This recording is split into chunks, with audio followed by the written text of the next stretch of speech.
अस्सलामुअलैकुम, very good morning, welcome to new Pakistan. मैं हूं आपके साथ अनवार खावर और मैं हूं ज़रिया राजपूत। तो जनाब, इस वक्त की लेटेस्ट अपडेट ये है कि सिडनी में जो मैच खेला जा रहा है वो पाकिस्तान वर्सेस ऑस्ट्रेलिया आखिरी टेस्ट मैच होगा। और इस वक्त सिचुएशन ये हमें नजर आ रही है कि शायद कहीं वाइट वॉश ना हो जाए और हिस्ट्री एक बार फिर से पाकिस्तान के लिए नेगेटिव एस्पेक्ट में रिपीट ना हो जाए, क्योंकि सिचुएशन इस वक्त हमें टफ नजर आ रही है और हमारे 6 खिलाड़ी पवेलियन वापस लौट चुके हैं 190। अच्छा, प्रोग्राम शुरू करने से पहले कुछ सिचुएशन बेटर थी। जैसे हाँ जी, प्रोग्राम के आगाज में है तो हमें कान में आवाज सुनाई दी है कि रिजवान भी आउट हो गए हैं। तो वो जो एक उम्मीद बनी हुई थी, क्योंकि वो बड़ा अच्छा खेल रहे थे, 88 रन वो बना चुके थे, क्रीज पर मौजूद थे। उससे पहले जितने भी प्लेयर्स थे वो कोई खातिर खा कारकर्दगी नहीं दिखा सके। और जिस तरह से हमारी पहली 5 विकेटें गिरी हैं, ये एक बहुत बड़ा सवालिया निशान एक बार फिर से आ जाता है सिलेक्शन पर भी कि किस तरह से सिलेक्शन की जा रही है। अब्दुल्ला शफीक हैं, वो नहीं चल रहे हैं। साइम अयूब को मौका दिया गया, कोशिश की गई, लेकिन मौका भी फिर उस वक्त दिया गया कि जब वो अपने आप को मनवा ही नहीं सकते, बिल्कुल ऐसा ही है, मार्जिन नहीं बचा। और हम सिर्फ उनके मौके के हवाले से बात नहीं करेंगे। मैंने जब देखा है ना कि इमामुल हक को पहले आप मैचेस खिला देते हैं, फिर उसके बाद जब वो मैच की खिचड़ी बना देते हैं, सीरीज की खिचड़ी बना देते हैं, उसके बाद आप ओवरकम करने के लिए किसी और को ले आते हैं, किसी और को लाते हैं, और फिर आप अगली सीरीज में फिर उन्हें मौका दे देते हैं। एग्जैक्टली। और आप बिल्कुल ऐसा ही है। कब से देख रहे हैं एशिया का वर्ल्ड कप, और फिर ये जो टेस्ट सीरीज जारी है, और जो सबसे ज्यादा उम्मीदें हैं तमाम लोगों को बशमूल मेरे, वो बाबर आजम से हैं, जो कि उन उम्मीदों पर पूरा नहीं उतर पा रहे हैं। 26 रन उन्होंने बनाए हैं और पैट कमिंस हाथ धोकर उनके पीछे पड़े हुए हैं, और बार बार वही हाथ धो के, मुझे लगता है हाथ धो के उनके पीछे पड़े हैं, धो के उनके पीछे पड़े हुए हैं। तो वो बाबर के लिए बड़ी टफ सिचुएशन है इस वक्त। साउथ शकील को भी हम देख रहे हैं। को आप किस तरीके से देख रहे हैं? एक नई एंट्री है और उनका परफॉर्म ना कर पाना, आपको लगता है कि इसको क्रिटिक्स की पॉइंट ऑफ व्यू से देखना चाहिए, या फिर ये सोचकर देखना चाहिए कि आप अगर एक प्लेयर को, एक बिल्कुल ही यंग प्लेयर को उठा के टेस्ट मैच में खड़ा कर दे, वो भी ऑस्ट्रेलिया, आप देख लें कि आप T20 के प्लेयर को टेस्ट सीरीज में ट्राई करने लगे हैं, और वो भी आप ऑस्ट्रेलिया की पिचेस पर ट्राई करने लगे हैं। और आखिरी टेस्ट मैच में जब उस लड़के के पास कोई एक्स्ट्रा मौका नहीं होगा अपने आप को प्रूव करने का, तो मेरा ख्याल है साइम के लिए भी बड़ा इम्तिहान है। अभी एक और इनिंग्स वो खेलेंगे तो उसमें देखते हैं शायद वो परफॉर्म कर पाए, लेकिन जो पहले से खेलते आ रहे हैं वो भी कोई अच्छा तो नहीं खेल रहे। साउथ शकील हैं, अब्दुल्ला शफीक हैं, बाबर आजम हैं, तो इवन शान मसूद भी पवेलियन लौट चुके हैं। तो जो पाकिस्तानी टीम के लिए मुश्किलात हैं वो बहुत ज्यादा बढ़ चुकी हैं, और स्पेशली रिजवान के आउट होने के बाद तो जो उम्मीद वाले मामला थे वो कम हो गए, क्योंकि मेरा ख्याल है कोई 190 या 192 स्कोर अभी तक बना है, 190 बना है। और अभी आगा सलमान जो हैं और साजिद खान जो है वो इस वक्त मौजूद हो गया जी, मजीद अपडेट हुई है, किसी ने सिंगल डबल ले ली मेरा ख्याल है। तो इस पर मजीद भी बात करेंगे, भी शामिल करते हैं top stories. Nawaz Sharif election लड़ सकेंगे या नहीं, इब्हाम अब भी कायम।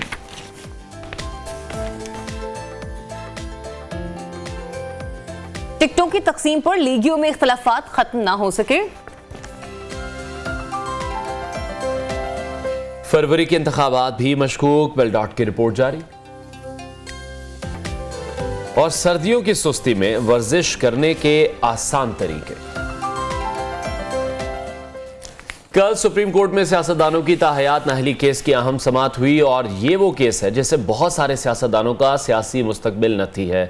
हालिया आम इंतखाबात में वो तभी हिस्सा ले सकते हैं जब इस केस में उनकी ताहयात नाअहली खत्म हो जाती है और सुप्रीम कोर्ट इलेक्शन एक्ट पर अटॉर्नी जनरल का मौक़िफ़ तस्लीम कर लेगी। तो कल इस हवाले से सुप्रीम कोर्ट में आर्टिकल 62(1)(f) के तहत सियासतदानों की ताहयात नाअहली से मुताल्लिक केस में अदालत ने सवाल उठाया कि किसी शख्स को एक बार सजा मिल गई तो फिर बात खत्म क्यों नहीं हो जाती, और यह कैसे हो सकता है कि सजा के बाद भी वो कभी भी इंतखाबात नहीं लड़ सकते। जिस पर हमने देखा कि दौरान समाअत चीफ जस्टिस ने यह कहा कि इस केस से तासुर ये न लिया जाए कि अदालत किसी मखसूस जमात की हिमायत कर रही है। ये एक आईनी मसला है जिसको एक ही बार हल करने जा रहे हैं। इसके साथ साथ सुप्रीम कोर्ट ने पीटीआई की लेवल प्लेइंग फील्ड की दरख्वास्त पर तहरीरी फैसला भी जारी कर दिया, जिसमें कहा गया कि इंतखाबी प्रोग्राम में जो है वो खलल जो है वो डाले बगैर इलेक्शन शिकायत जो है उसे दूर की जाएंगी। और ये भी हमने देखा कि दयानतदारी से मुनसिफाना इंतखाबात कराना इलेक्शन कमीशन की जिम्मेदारी है, ये भी चीफ जस्टिस की तरफ से रिमार्क्स कहा गया। बिल्कुल। और इसी तरह एक केस की समाअत के दौरान जनाब चीफ जस्टिस ने रिमार्क्स दिए हैं कि लगता है कि कुछ हथकंडे भी इस्तेमाल किए जा रहे हैं ताकि इंतखाबात ना हो सकें। दूसरी तरफ 2024 के आम इंतखाबात कैसे होंगे, इस पर पेल डॉट ने भी अपनी रिपोर्ट जारी की है, जिसमें यह बताया गया है कि 2018 के इंतखाबात भी, उसमें भी धांधली की गई थी, और ये सभी जानते हैं कि जिस तरह इंतखाबात 2024 के मुनसिफाना होने का इम्कान भी तारीक नजर आ रहा है। इसके अलावा PTI इंट्रा पार्टी इंतखाबात की बात करें, इंतखाबी निशान केस में पेशावर हाई कोर्ट ने इलेक्शन कमीशन की ज़िमनी दरख्वास्त पर फैसला महफूज कर लिया है। इलेक्शन का माहौल तो है, सारी खबरें भी इलेक्शन के मुतालिक ही हैं, लेकिन मौलाना फजलुर रहमान आम इंतखाबात के मामले पर, ताखीर करवाने के मामले पर हमें अटके हुए दिखाई दे रहे हैं। DI खान में उन्होंने प्रेस कॉन्फ्रेंस की और मौलाना ने कहा कि नई हुकूमत जून में बजट नहीं दे सकेगी, इलेक्शन में जाना तो चाहते हैं लेकिन इलेक्शन का माहौल भी तो होना चाहिए। इलेक्शन कैंपेन करने के जो मौके हैं, फिर जिस तरह से अटैक भी हुआ वो उसको भी जवाब बना रहे हैं कि अटैक हुआ, उन्हें इलेक्शन मुहिम नहीं चलाने दी जा रही, तो ये तमाम तर सवाल वो उठा रहे हैं। बिल्कुल, साथ साथ वो ये भी कह रहे थे कि मैं समझता हूं कि इलेक्शन नहीं हो सकेंगे, इंतखाबात कुछ दिन अगर मौखर हो जाएं तो कोई हर्ज नहीं है, इलेक्शन कमीशन हमारी दरख्वास्त पर गौर करे। और इसके साथ साथ हम तो अगर दूसरी तरफ नून लीग की बात करते हैं तो वहां पर टिकटों की तकसीम पर इख्तलाफात ताहाल बरकरार हैं और बहुत सारे नून लीग के बड़े उम्मीदवार जैसे सादिक साहब, शेख रुहेल असगर साहब ये आमने सामने हैं। और इस तरह हम ये भी देख रहे हैं कि एहसन इकबाल और दानियाल अजीज का जो मसला है वो भी जूं का तू हमें नजर आ रहा है। वैसे इन तमाम तर मामलात में मैं पिछली वाली कॉन्वर्सेशन की तरफ जाऊंगी जो अभी हमें अनवार भी अपडेट कर रहे थे कि जो मौलाना भी बार बार बातें कर रहे हैं कि इलेक्शन अगर थोड़े से डिले हो जाते हैं तो थोड़ा बेहतर हो जाएगा, क्योंकि जो आने वाली गवर्नमेंट है वो जून में बजट पेश नहीं कर सकेगी और फिर सिक्योरिटी इश्यूज भी वो बना रहे हैं। तो हम तो सवाल नहीं उठा रहे, लेकिन अब सियासतदान इस किस्म के सवाल क्यों उठा रहे, वो भी तब जब इलेक्शन डेट बिल्कुल सर पर है, बिल्कुल अनाउंस हो चुकी है। चीफ जस्टिस जिस पर कह चुके हैं कि इसको डिस्कस करना भी नहीं है, लेकिन सियासतदानों का ही ये जो राय है वो हम आपके साथ शेयर कर रहे हैं और बार बार यही कहा जा रहा है। और मौलाना फजलुर रहमान ने पहले ये कहा था कि सर्दी बहुत ज्यादा होगी, और अब जो एक अटैक हुआ उसके बाद से उन्हें क्या है कि कैंपेन चलाने का जो एक राइट उनका है वो उनसे छीना जा रहा है। तो ऐसे हालात में इलेक्शन किस तरह से होंगे, जो भी आने वाली हुकूमत होगी उसको भी मुश्किलात का सामना करना पड़ेगा। लेकिन अभी इंतखाबात के हवाले से जो सबसे बड़ा सवाल है वो है ताहयात नाअहली से मुताल्लिक अदालत से क्या फैसला सामने आता है। जो इलेक्शन एक्ट है उसको दुरुस्त मान लिया जाता है तो फिर नवाज शरीफ की अगर हम बात करें, जहांगीर तरीन की बात करें, तो फिर वो अहल हो जाएंगे इलेक्शन लड़ने के। तो दोनों जमातों की तरफ से इंतजार किया जा रहा है। ये भी बातें करते हुए हमें नजर आ रहे हैं जो कि सीनियर तज्जियाकार हैं, वो ये कह रहे हैं कि राहें सिर्फ और सिर्फ जहांगीर तरीन और नवाज शरीफ के लिए हमवार नहीं होगी, बल्कि बानी PTI के लिए भी राहें हमवार हो सकती हैं। तो क्या सिस्टम जो है किसी और को थोड़ा सा इस वक्त कुशन प्रोवाइड करना चाह रहा है, या आया कि वाकई जहांगीर तरीन और नवाज शरीफ साहब को बिल्कुल क्लीन चिट देने के लिए इस किस्म का फैसला सामने आ सकता है। बहरहाल आपने ये भी देखा माजी में कि अदालतें नजरिए जरूरत के तहत भी राहें हमवार कर देती हैं। तो क्या ये फैसला मेरिट पर होगा या फिर नजरियाती मामलात को देखते हुए और वो कहते हैं कि ऑन ग्राउंड रियलिटी को देखते हुए किया जाएगा। मेरे ख्याल से स्वागत पराचर साहब हमें ज्वाइन कर चुके हैं, अगर ज्वाइन कर चुके तो प्रोड्यूसर साहब जरा बता दें आप।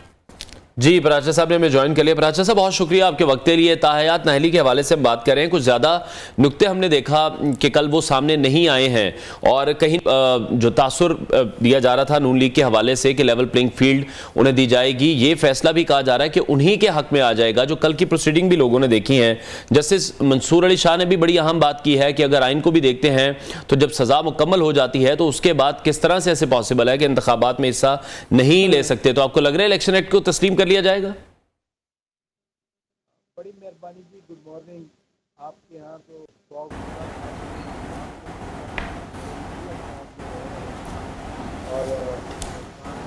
पराचर साहब आपसे एक बार फिर से राब्ता कायम करने की कोशिश करेंगे, आपकी आवाज हम तक सही से नहीं पहुंच पा रही है। लेकिन गालिबन उन्होंने जो सवाल का जवाब है ना वो इस्लामाबाद की फॉग और स्मॉग से दिया है कि कभी तो लाहौर में जो सिचुएशन थी, लेकिन अब जो स्मॉग है उसने हाईजैक कर लिया इस्लामाबाद को। लेकिन ये भी देख रहे हैं कि क्या ये आम इंतखाबात को भी तो सियासतदानों की राय या मौलाना फजल रहमान के ख्यालात हाईजैक नहीं कर लेते, या फिर सिचुएशन इसके बरक्स होगी? नहीं, सबसे एक बार फिर से हम कनेक्ट करने की कोशिश करेंगे क्योंकि आवाज उनकी हमें ठीक से नहीं आ रही है। ताहयात नाअहली का ये मामला है और कल जिस तरह से देखा कि ताहयात नाअहली की हमायत में कुछ ज्यादा नुक्ते सामने नहीं आए हैं। मौजूद जज साहिबान के रिमार्क्स भी बता रहे हैं कि ताहयात नाअहली दुरुस्त फैसला नहीं था, लेकिन फिर जो प्रीवियस सिस्टम की तरफ से ताहयात नाअहली की गई थी उस पर भी सवालात फिर खड़े होना शुरू हो जाएंगे कि उसका खमियाजा जो अवाम ने भुगता है, जो सियासी जमातों ने भुगता है, उसका खमियाजा कौन अदा करे। बिल्कुल ऐसा ही, और हमने ये भी देखा है कि फैसले लिए जाते हैं, उसके बाद उन फैसलों को ही दोबारा से खत्म कर दिया जाता है, सजाएं खत्म हो जाती हैं, मौतलियां खत्म हो जाती हैं। तो जब ये सिस्टम हमारे यहाँ इस तरीके से चलता रहेगा, आज किसी के ऊपर आशीर्वाद है, कल किसी और के ऊपर होगी, तो बेहतर है इस किस्म के ताहयात नाअहली के जो फैसले हैं वो भी खत्म हो जाए। तो मेरे ख्याल से सियासतदानों के लिए सिचुएशन थोड़ी सी आसान हो जाएगी, बजाय इसके कि आप माहौल को देखते हुए फैसले करें, हालात को देखते हुए फैसले करें। फिर इस तरह से अदालतों की क्रेडिबिलिटी पर भी सवालिया निशान खड़ा होते हैं, और फिर हम जैसे लोग अदालत से ये पूछ रहे होते हैं तो क्या आपने जो फैसले पहले दिए थे वो गलत थे, या जिन जजेस साहिबान ने दिए थे वो जजेस का जो फैसला या नुक्ता नजरिया था वो गलत था। तो यहाँ पर बहुत सारे इफ एंड बट्स आ जाते हैं। चौकत पराचा साहब एक बार फिर से हमें ज्वाइन कर चुके हैं। पराचा साहब कंटिन्यू कीजिएगा, सवाल वहीं पर है कि इलेक्शन एक्ट को आपको लग रहा है तस्लीम कर लिया जाएगा? मैं तो स्मॉग की बात कर रहा था कि स्मॉग इस्लामाबाद में भी आ गया। आई होप कि अभी आवाज मेरी क्लियर है। क्लियर है सर, क्लियर है। ये जो इशू है, मेरा ख्याल है सुप्रीम कोर्ट ऑफ पाकिस्तान ने प्रैक्टिस एंड प्रोसीजर एक्ट को जब तस्लीम किया कि पार्लियामेंट का हक है, पार्लियामेंट कानून साजी बनाए, करे कानून साजी, तो मुझे लगता है कि वो जो स्पिरिट है प्रैक्टिस एंड प्रोसीजर कानून वाली, वही मुझे प्रिवेल करती नजर आ रही है। Number 1। Number 2, justice Mansoor Ali Shah साहब ने के कमेंट्स भी आपने खुद रिपीट किए। बाकी चीफ जस्टिस ऑफ पाकिस्तान ने भी कहा कि मैं एक डिक्टेटर के बनाए हुए कानून की बजाय पार्लियामान के बनाए हुए कानून के साथ जाऊंगा। यानी वो जो 62-63 में जो एक प्रेसिडेंशियल ऑर्डर के तहत ये वाली चीजें डाली गई थी कि कोई कितना ईमानदार हो, कोई इस तरह से झूठ ना बोलता हो। हालांकि खुद अदालत ने कहा कि आइन की खिलाफ वर्जी करने वाले जो कसम उठाते हैं, फिर उसी कसम की यानी हल्फ की खुद पासदारी नहीं करते और तोड़ते हैं। तो ये जितनी ऑब्जर्वेशन आई हैं, या फिर जो एक प्रेसिडेंट बनाया प्रैक्टिस एंड प्रोसीजर वाला कि हम उस एक्ट के साथ जाएंगे, तो इलेक्शन एक्ट उसका सेक्शन 232 है। 232 के मुताबिक तो फिर नाअहली की मुद्दत 5 साल मुतय्यन हो चुकी है, वो ताहयात नहीं है।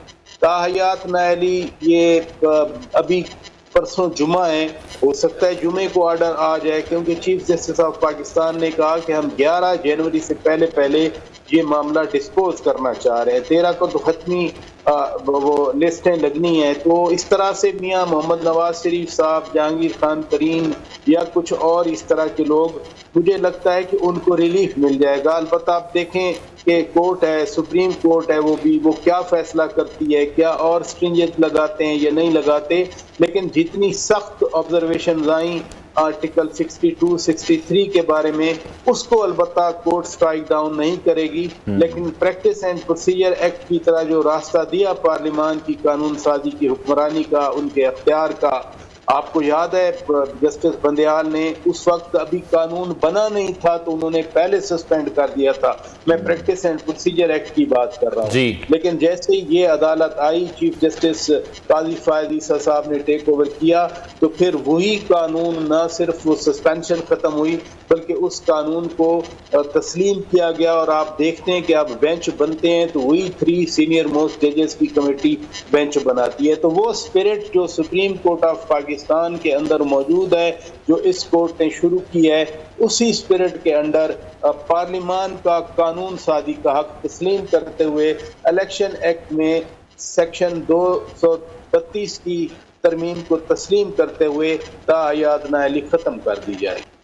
सही। अच्छा शौकत पराचा साहब, अब जरा दूसरी तरफ आते हैं, क्योंकि जो आम इंतखाबात हैं इन्हीं को लेके ही चहमगोइयां है ना कि किसकी नाअहली रहती है, किसकी नाअहली नहीं रहती है। लेकिन जब इंतखाबात ही ना होंगे तब क्या होगा? लोगों का अहल होना या ना अहल होना मैटर नहीं करता। सुप्रीम कोर्ट की वाज़ेह डायरेक्शन मौजूद है कि इस मामले पर कोई इबहाम पैदा ना करे, लेकिन हम देख रहे हैं कि मौलाना फजल रहमान साहब बारहा अपने जलसों में इस बारे में गुफ्तगू करते आए हैं। ये उनकी ज़ाती ख्वाहिश हो सकती है या फिर सच में कोई पसे पर्दा है तो चाह रहा है कि इंतखाबात मुलतवी हो जाएं? देखिए, जो मौलाना फजल रहमान साहब फरमा रहे हैं उनके कंसर्न हैं, और वो कंसर्न दूर किए जाना चाहिए। मसलन सिक्योरिटी के हवाले से उनका कंसर्न है, यानी हाफिज अब्दुल्ला साहब पे मस्तूंग में बलूचिस्तान में अटैक हुआ, वो बच गए, सरवाइव कर गए। फिर बाजौड़ में आपको याद है 2-3 महीने JUI के इसी तरह के कॉर्नर मीटिंग कहें या लोकल जलसा कहें, वहाँ उस पर अटैक हुआ था, बम फटा था बाकायदा, कितने बंदे जो है वो मारे गए। फिर मौलाना फजलुर रहमान के काफिले पे परसों अटैक हुआ। अब जो अटैकर्स थे या सैलेंट्स थे या किलर थे या फायरिंग जो कर रहे थे, उनको ये इल्म नहीं था कि मौलाना साहब हैं अंदर या नहीं है, या इल्म था या नहीं था, लेकिन उन्होंने अटेम्प्ट की। तो मौलाना साहब एक बार बार अपने कंसर्न का इजहार कर रहे हैं कि सिक्योरिटी दी जाए, साथ साथ वो ये नहीं कहते कि इन हालात में हम इलेक्शन नहीं लड़ेंगे। मौलाना फजलुर रहमान साहब वादे तौर पर ये भी फरमा रहे हैं कि हम इलेक्शन लड़ेंगे लेकिन सिक्योरिटी इंप्रूव की जाए। मसला मैंने खुद आफ्ताब अहमद खान शेरपाव साहब को अपने शो में बुलाया था, उन्होंने भी यही कहा कि ना सिर्फ आजकल बल्कि पोलिंग डे के ऊपर भी निगरान हुकूमतों को भरपूर तरीके से सिक्योरिटी पर तवज्जो देनी चाहिए, ये मसाइल पैदा होंगे। इसलिए किसी के कहने पे जो वो बात है कि मौलाना फजलुर रहमान साहब कह रहे हैं, उनके कंसर्न है। अब दूसरी बात ये है, ये जो मशीनरी है जिनके बारे में कल चीफ जस्टिस ऑफ पाकिस्तान ने कहा कि कोई ना कोई हथकंडे इस्तेमाल कर रहा है। मसलन आप जज हैं, हाई कोर्ट के जजेज हैं, आप दूसरी साइड को सुने बगैर फैसला दे देते हैं।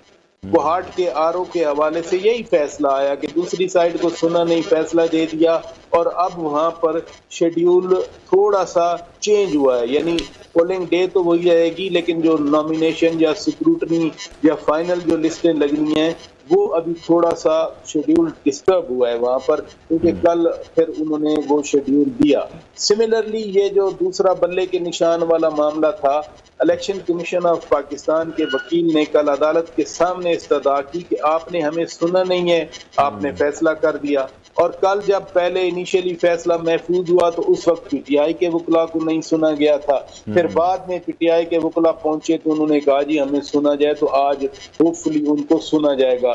तो ये वाली चीजें थोड़ी बहुत इस तरह का इंप्रेशन देती हैं, लेकिन चीफ जस्टिस ऑफ पाकिस्तान ने कहा है कि पत्थर पे लकीर है 8 फरवरी के अलावा। लेकिन पराचा साहब, इसके बाद एक और सबसे बड़ा सवाल भी तो है, जो है शफाफ इंतखाबात के हवाले से पेलडॉट की रिपोर्ट आई है, उसमें कहा जा रहा है कि जिस तरह से 2018 के इंतखाबात हुए थे वो भी दुरुस्त नहीं थे, 2024 के इंतखाबात भी उन्हें कुछ शफाफ होते दिखाई नहीं दे रहे हैं। तो इसका मतलब फिर से वही होगा कि कोई इक्तदार में होगा और फिर दूसरी जमात जो है वो सड़कों पर होगी। दो पहलू हैं और बहुत ही अहम है दोनों। पहला पहलू तो ये है कि अनफॉर्चुनेटली हमारे मुल्क के कभी भी इलेक्शन शफाफ नहीं हुए 1970 के इलेक्शन के अलावा। बाकी हर इलेक्शन पे वो आईब्रोज रेज की गई, शकूक व शुबात हुए और किसी हद तक वो जायज भी थे। लेकिन देखे ना, इलेक्शन तो हुए ना, और ना सिर्फ हुए, हुकूमतें बनी। ना सिर्फ हुकूमतें बनी बल्कि उन्होंने 5-5 साल, 2-2 साल, 3-3 साल हुकूमतें की। ना सिर्फ हुकूमतें की बल्कि आइन भी, तरामीम भी की उन्होंने। मसलन 70 का इलेक्शन शफाफ था, वो जो 73 का कॉन्स्टिट्यूशन बना वो तो चले शफाफ इलेक्शन के नतीजे में बनाया गया, बट 8वीं तरमीम, 9वीं तरमीम, 10वीं तरमीम, 11वीं तरमीम, 17वीं तरमीम, अभी हमारे सामने 18वीं तरमीम पे बातें की जाती हैं, फिर 21वीं, फिर 22वीं तरमीम आपके सामने हुई ना। दैट मीन्स के वो शफाफ इलेक्शन ना होने के बावजूद उनको लेजिटिमेसी दी गई, उनके ना सिर्फ हुकूमत साजी, हुकूमती कारकर्दगी को तस्लीम किया गया बल्कि आइन साजी, आइनी तरामीम करने के अख्तियार को भी तस्लीम किया गया। सिमिलरली अभी 2018 की असेंबली थी, अभी हम मौलाना फजलुर रहमान साहब की बात कर रहे थे, उन्होंने तो 25 जुलाई के इलेक्शन को, 25 जुलाई 2018 के इलेक्शन को शुरू में कहा, सबको कहते रहे कि बाइकआउट करें, असेंबली में नहीं बैठे। नून लीग भी बैठी, पीपल्स पार्टी भी बैठी,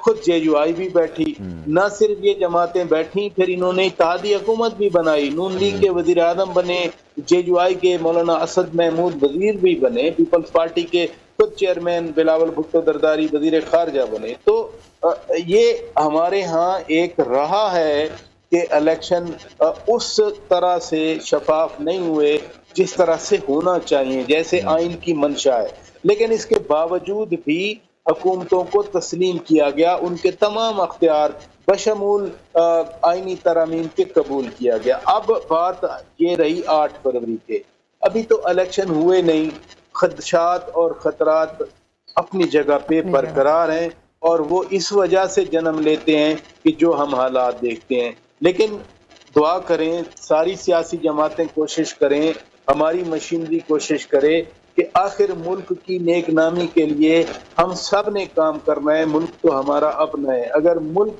की नेक नामी नहीं होगी, बदनाम होगा मुल्क दुनिया में कि पाकिस्तान में इलेक्शंस आर स्टोलन। पराचा साहब, अभी आपने जब बात की थी ना आम इंतखाबात की शफाफियत के हवाले से, मकबूलियत में आपको कितनी शफाफियत नजर आ रही है? मैं यहाँ पर बात कर रही हूँ पंजाब में पाकिस्तान तहरीक इंसाफ और पाकिस्तान मुस्लिम लीग नून की, जो कि दोनों एक ऐसी सियासी जमातें हैं, ऐसा लगता है कि जैसे असल मुकाबला तो इन्हीं दो सियासी जमातों के दरमियान होना है।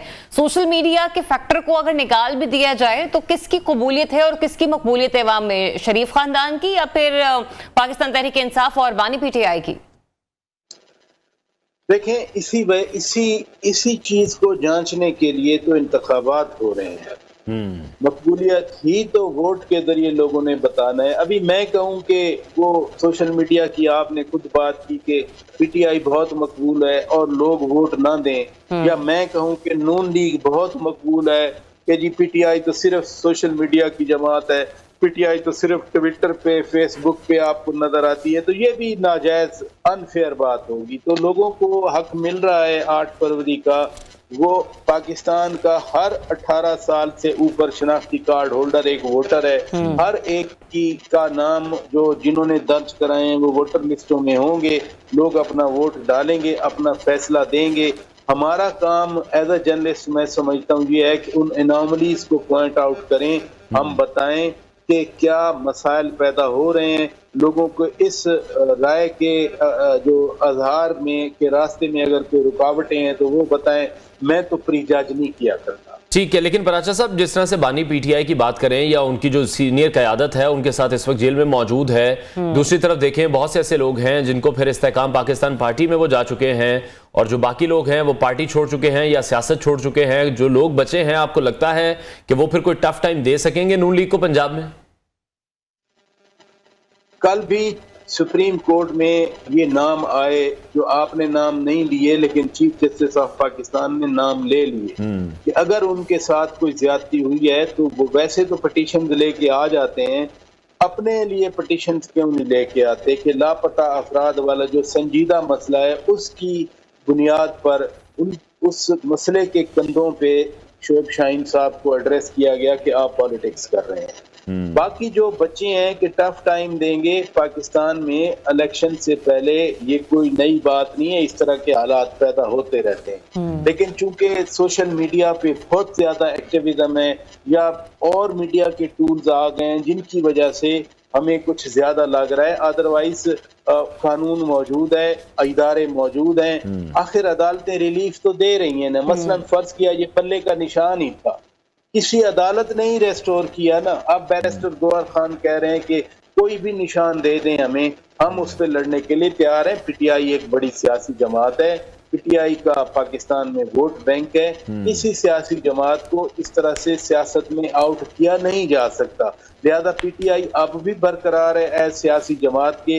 हाँ, हाई कोर्ट में, पेशावर हाई कोर्ट में केस है, पेशावर हाई कोर्ट फैसला देगी। उसका अगला जो फोरम है वो सुप्रीम कोर्ट ऑफ पाकिस्तान है। अदालतें अपना काम कर रही हैं, इदारे अपना काम कर रहे हैं। Let's hope for the best. ठीक है, बहुत शुक्रिया सीनियर तजिया का शौकत पराचा साहब हमारे साथ इन कॉन्वर्सेशन थे। ब्रेक के बाद आपको दोबारा ज्वाइन करें। Stay tuned.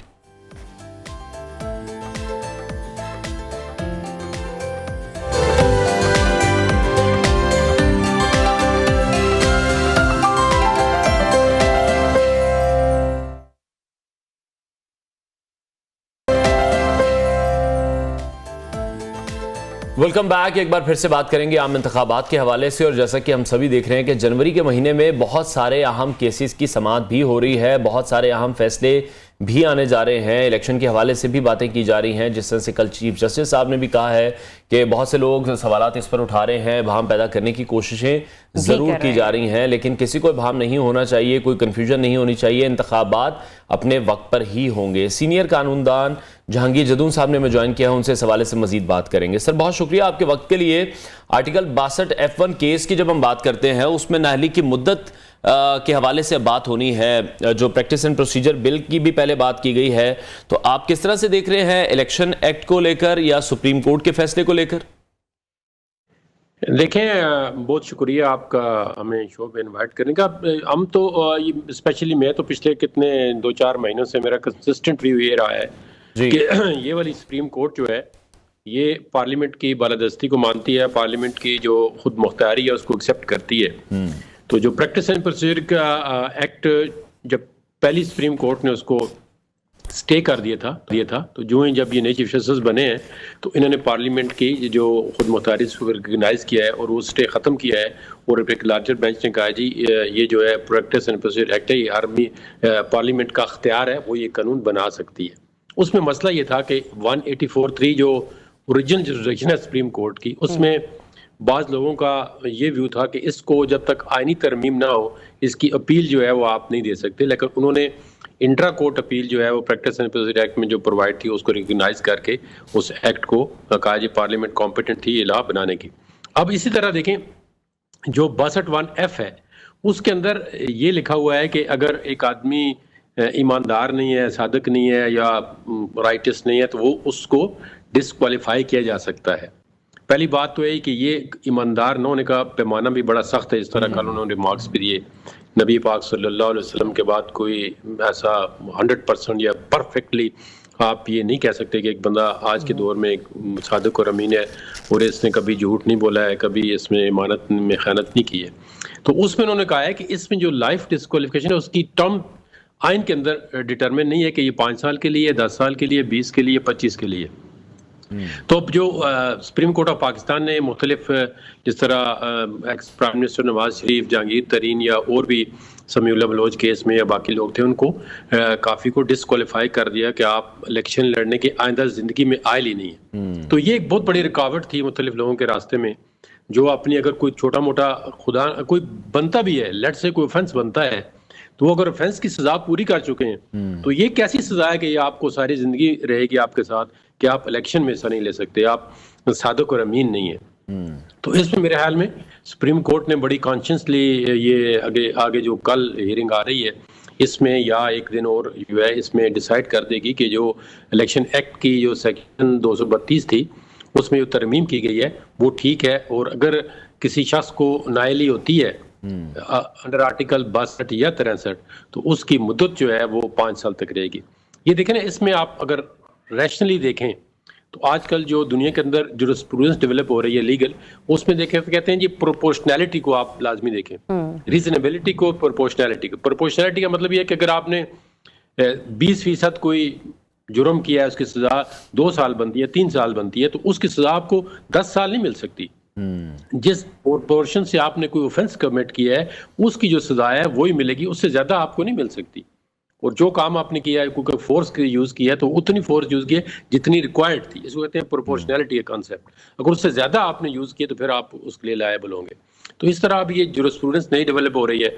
अब देखना सेक्शन 63 के अंदर जो उसका सब आर्टिकल है G और H है, तो उसमें अगर कहते हैं जी आपने वो सॉवरेनिटी ऑफ द स्टेट के खिलाफ या कोई ऐसा काम किया है तो आपको अगर कन्विक्शन हो गई है, लेट से उसमें आपको 10 साल सजा हो जाती है। कोई ऐसा गद्दारी के जुमरे में आता है या कोई और स्टेट के अगेंस्ट ऑफेंस करते हैं जो उसकी सॉवरेनिटी, सॉलिडारिटी के खिलाफ है, तो आप वो सजा 10 साल है और ये आपको सारी जिंदगी के लिए नायल है। ये नहीं हो सकता। जदून साहब, यहाँ पे अगर हम सुप्रीम कोर्ट के हवाले से बात करें, अगर वो इलेक्शन एक्ट को तस्लीम कर लेती है तो जो साबिक जजेस ने नवाज शरीफ को ताहयात नाअहल किया था वो फैसला आपको लगता है कि आइन से मावरा था?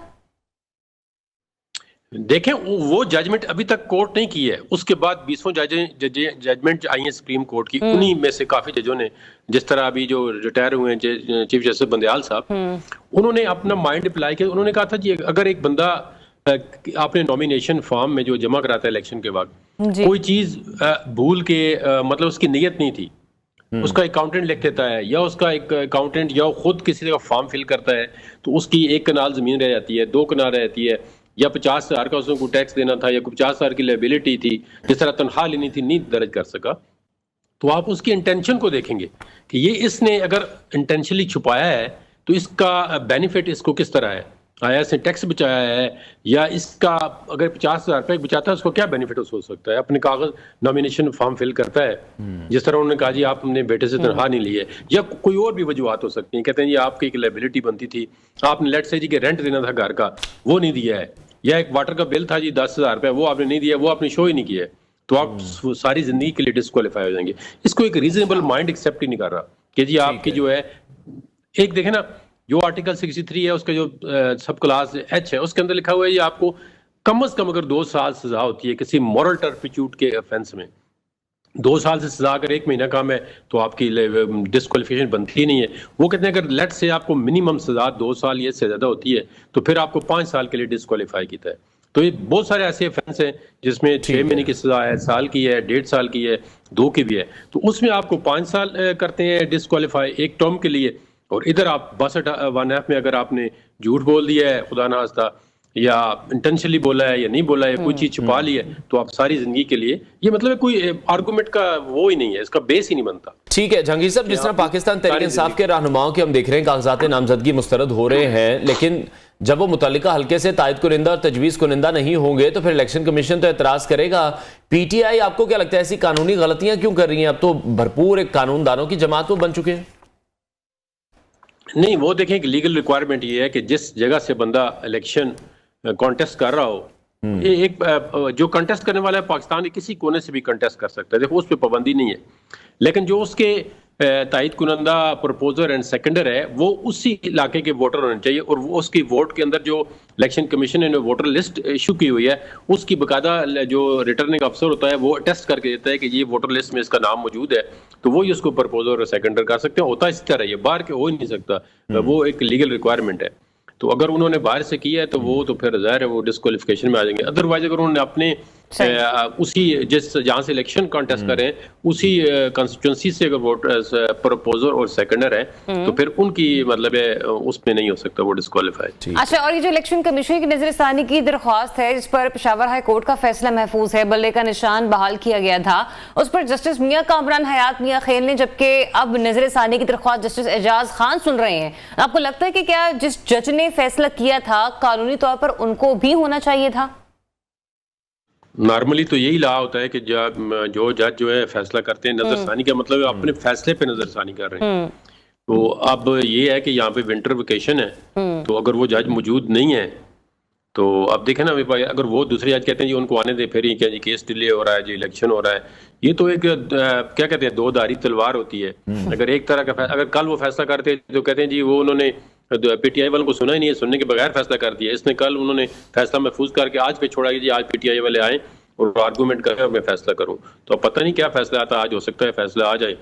तो जो भी फैसला आएगा आगे दूसरी पार्टी के पास जो है सुप्रीम कोर्ट का फोरम भी मौजूद है अपील के लिए, तो वो सुप्रीम कोर्ट में जा सकते हैं। मेरे ख्याल में इस पे भी फाइनल डिसीजन जो है वो सुप्रीम कोर्ट तो आपको लग रहा है सर कि बात सुप्रीम कोर्ट तक ही जाएगी, यहीं पर मामला रफा दफा हो जाएगा? और माजी में ऐसी कोई मिसाल मिलती है, क्योंकि बात है इंटर पार्टी इलेक्शन के हवाले से और हमने मुतातिद सियासी जमातों की यही रविश देखी है, इंटर पार्टी इलेक्शन शायद कभी किसी पार्टी ने शफाफियत से किए हों। ये बात आपकी बिल्कुल ठीक है, मैं भी इसी पॉइंट ऑफ व्यू का हामी हूँ कि अगर आप सियासी जमातें जो है ना, ये थोड़ा सा मैं आपको 1 मिनट के लिए, जब इलेक्शन एक्ट 2017 बन रहा था तो उसमें तमाम पार्लियामानी जो पार्टीज थी वो शामिल थी, तमाम जमातें शामिल थे, उनकी कंसेंसस से ये डॉक्यूमेंट बना, क्योंकि इससे पहले जितने इलेक्शन के कवानीन थे 5-7 कवानीन थे उनको रिपील किया गया है, तो इसमें सारी जो जमातें थी उनका इनपुट लिया गया है। तो उसमें इलेक्शन कमीशन ने उस वक्त 2017 में कहा था जी कि आपके जो पार्टी के इंट्रा पार्टी इलेक्शन होते हैं उसमें हमारी सुपरविजन आप डाल दें कि हम आप देख सकें, जिस तरह भी इलेक्शन कमीशन देखना चाहता है कि हम सुपरवाइज करें, तो किसी पॉलिटिकल पार्टी ने वो नहीं बात मानी। उन्होंने कहा जी ये हमारे इंटरनल मामला हैं, ये हम आपके हाथ में किस तरह दे सकते हैं, आप नेशनल और प्रोविंशियल इलेक्शन जो करा रहे हैं आइन के तहत वही कराएं, हमारे जो इंटरनल मामला हैं वो हम अपनी पार्टी का जो आइन है उसके मतलब जो है वो करेंगे। अब इलेक्शन कमीशन के पास इलेक्शन एक्ट में थोड़ा सा आपके नाजरीन के लिए बता चलूं जी कि इलेक्शन एक्ट का जो है ना पार्टी का, उसमें इलेक्शन कमीशन ये कह सकता है जी कि ये आपका जो आइन है पार्टी का ये इसके मुताबिक नहीं है, अगर उसने आइन अप्रूव कर दिया है तो फिर इसका मतलब है कि पार्टी जो भी काम करेगी अपने आइन के मुताबिक करेगी, ये फिर उसकी खुद मुख्तियारी कि वो किस तरह करती है। तो ये आपको पता है सारी पार्टियों में छोटी मोटी चीज़ें होती हैं, कोई इतने 100% फेयर इलेक्शन किसी पार्टी में नहीं होती। ये बात जो है मेरिट पे एडमिट करनी चाहिए हर सियासी वर्कर को भी, और जो कोई एक्सेप्शन होंगे एक आध पार्टी, लेकिन मेजॉरिटी यही है कि नहीं होते।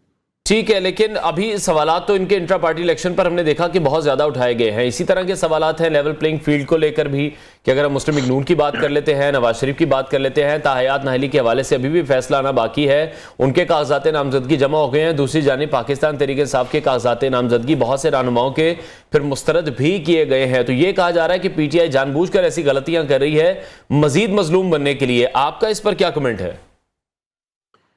अब देखें, कोई एक पार्टिकुलर केस तो हमारे सामने नहीं है कि उसमें हम कह सकें कि इसमें पीटीआई ने जानबूझ के गलती की है। तो उनका एक है कि उनकी चीज़ अगर 10% होती है तो उनका सोशल मीडिया इतना तेज़ है उसको वो 80-90% तक ले जाते हैं। कोई थोड़ा बहुत होता है काम तो एक हाई पैसी क्रिएट की जाती है सोशल मीडिया पे कि वो बड़ा लगता है कि बहुत ज़्यादा इनके साथ ज्यादती हो गई।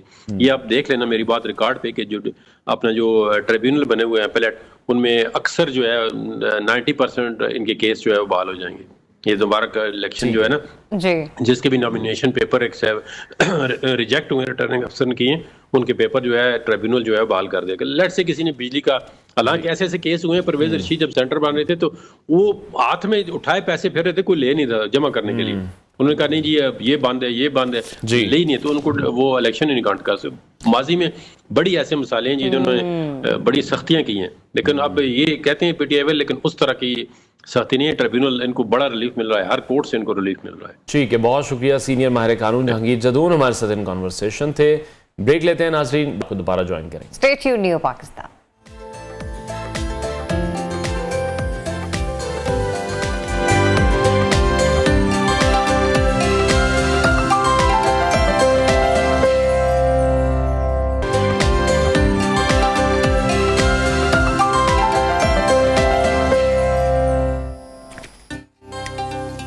Welcome back. अहम खबर शामिल करेंगे इस्लामाबाद की आप पारा मार्केट से, जहां कपड़े की दुकान में आतिशज़दगी का वाक़या पेश आया है। और इस अफसोसनाक वाक़े के बाद हम देख रहे हैं कि फायर ब्रिगेड का अमला आग बुझाने में मसरूफ़ दिखाई दे रहा है। इस्लामाबाद की आप पारा मार्केट है जहां कपड़े की दुकान में आतिशज़दगी का ये वाक़या पेश आया है। मनाज़िर न्यूज़ स्क्रीन पर आप इस वक्त देख रहे हैं। फायर ब्रिगेड की टीम यहाँ पर मौजूद है और इस वक्त आग बुझाने में मसरूफ़ हैं। आग लगने की वजूहात ताहाल मालूम नहीं हो सकी हैं। लोग भी यहाँ पर काफ़ी तादाद में मौजूद थे। हमारे कॉरेस्पॉन्डेंट उस्मान राना ने हमें ज्वाइन किया, उनसे इस हवाले से मजीद बात करते हैं। उस्मान, बताएगा सूरत हाल इस वक्त क्या है? ये आतिशज़दगी का वाक़या रूनुमा किस तरह से हुआ? जी बिल्कुल, ये बताया जा रहा है कि दर्जियों का कारखाना था जहां पर कपड़े मौजूद थे। शॉर्ट सर्किट ताहाल बताया जा रहा है और गिफ्ट शॉप जो है वो भी साथ थी। तो उस हवाले से अब ये बताया जा रहा है कि फायर ब्रिगेड की गाड़ियां जो थी वो मौके पर पहुंची और आग पर काबू पा लिया। कूलिंग का अमल जारी है। कुछ कुछ जगह पर जो है आग दोबारा निकलती है तो उसको बुझाया जाता है, जबकि इस वक्त फायर ब्रिगेड का कहना है कि आग मुकम्मल हमारे काबू में है और इस वक्त सिर्फ कूलिंग का अमल जारी है, जबकि किसी के जख्मी या जाबाक होने के हवाले से ताहाल किसी किस्म की इतला खुदा न खास्ता नहीं आई। आग लगने की वजह सामने आ सकी है अब तक उस्मान? जी बताया जा रहा है कि शॉर्ट सर्किट के बायस जो है, और क्योंकि रात को यहाँ पर गैस भी चली जाती है, तहकीकात की जा रही है पुलिस का कहना है, तो या फिर गैस शॉर्टेज की वजह से कि गैस क्योंकि रात को इस्लामाबाद में चले जाती है और सुबह आती है, तो अगर हीटर ऑन हो तो गैस भर जाने की वजह से या फिर शॉर्ट सर्किट की वजह से ये आग भड़की है। इस वक्त तहकीकात जो है वो की जा रही है। जी, और क्या जो इर्द गिर्द की दुकानें हैं वो इससे महफूज हैं या फिर ये आग जो है उसने दूसरी दुकानों को भी मुतासिर किया है? जी बिल्कुल, जो है एक दो जो दुकानें हैं उनको मुतासर किया है, क्योंकि यह पारा मार्केट एक बड़ी मार्केट है। उनको मुतासर किया है क्योंकि जो रेस्क्यू काम का कहना है कि जो साथ वाली दुकानें हैं उनमें कुछ जगह पर आग जो है भड़कती है, जिस पर फौरी तौर पर जो है काबू पा लिया जाता है। इस वक्त कूलिंग का अमल जारी है। जैसे जैसे मुकम्मल होगी कूलिंग तो उसके बाद ही जो तहकीकात है वो हो सकेंगे। जी अच्छा, ये बताइएगा कि जो दुकान मालिक है वो वहां पर पहुंचा है, क्या बातचीत हो सकी है? उसकी रेस्क्यू हुकाम से कुछ मालूम हो सका हो कि कितनी मालियत का नुकसान हुआ है उसका?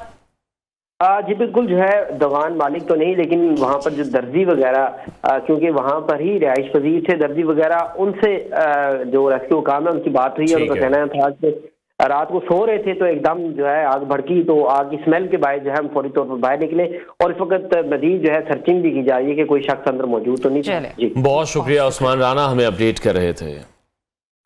आगे बढ़ते हैं और नाज़रीन आपको बताएं कि गाड़ियां तो हम सब ने ही बहुत सारी देखी हैं, आपने भी बहुत सारी देखी होंगी, लेकिन आज हम आपको एक ऐसी अजीबो-गरीब गाड़ी दिखा रहे हैं जो कि सिर्फ एक सोफे पर मुश्तमिल है। और भारत की बड़ी कारोबारी शख्सियत है ये, जिनमें से आनंद महिंद्रा की मैं बात कर रहा हूं। उन्होंने एक वीडियो शेयर की है जिसमें 2 लड़कों को सड़कों पर सोफानुमा गाड़ी चलाते हुए दिखाया गया है। वीडियो शेयर करते हुए महिंद्रा ग्रुप ऑफ कंपनीज के मालिक आनंद महिंद्रा ने एक्स पर ये वीडियो शेयर की है और वो ये लिखते हैं कि ये सिर्फ एक तफरीही मंसूबा नहीं है, बल्कि इसमें कारफरमा इंजीनियरिंग के जज्बे को भी वो कहीं ना कहीं देख रहे हैं कि किस तरह से इसको प्लान किया गया है, इस प्लान को किस तरह से उसके बाद मैं फिर ये कह सकती हूँ कि ये अजीब कार जरूर है, ये अजीब के साथ साथ गरीब गाड़ी मुझे नजर नहीं आ रही, क्योंकि जितनी इसके ऊपर एफर्ट डाली गई है डेफिनेटली उसके ऊपर इन्वेस्टमेंट भी अच्छी आई होगी। लेकिन अगर किसी मुल्क को कार साजी में बड़ा नाम पैदा करना है तो उसे गिराज में काम करने वाले ऐसे जो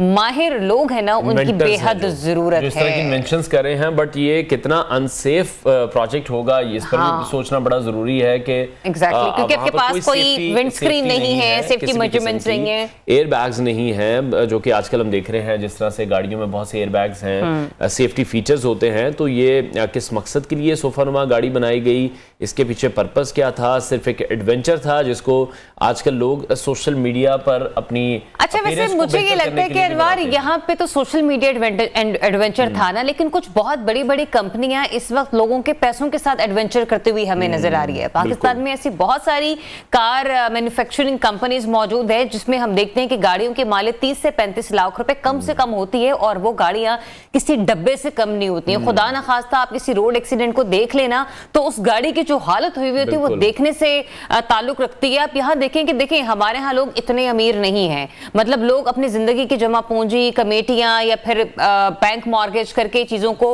लेते हैं, बिल्कुल उनके पास सेविंग्स होती है, वो उसको उसमें लगाते हैं और उसके बाद जब वो गाड़ी रोड एक्सीडेंट होता है उसका, तो हम देखते हैं कि लोगों की सारी जिंदगी की जमा पूंजी है ना वो लुट कर रह जाती है। बिल्कुल ऐसे ही है। और सबसे बड़ी बात यह है कि जहां हम ये देख रहे हैं कि उनके पैसे जाया होते हैं, वो गाड़ी तबाह हो जाती है, जो गाड़ी के अंदर जिंदगियां मौजूद होती हैं वो भी हमने खत्म होती देखी हैं। तो जो सेफ्टी फीचर्स हैं वो गाड़ियों के बड़े बेहतर अंदाज में बनने चाहिए।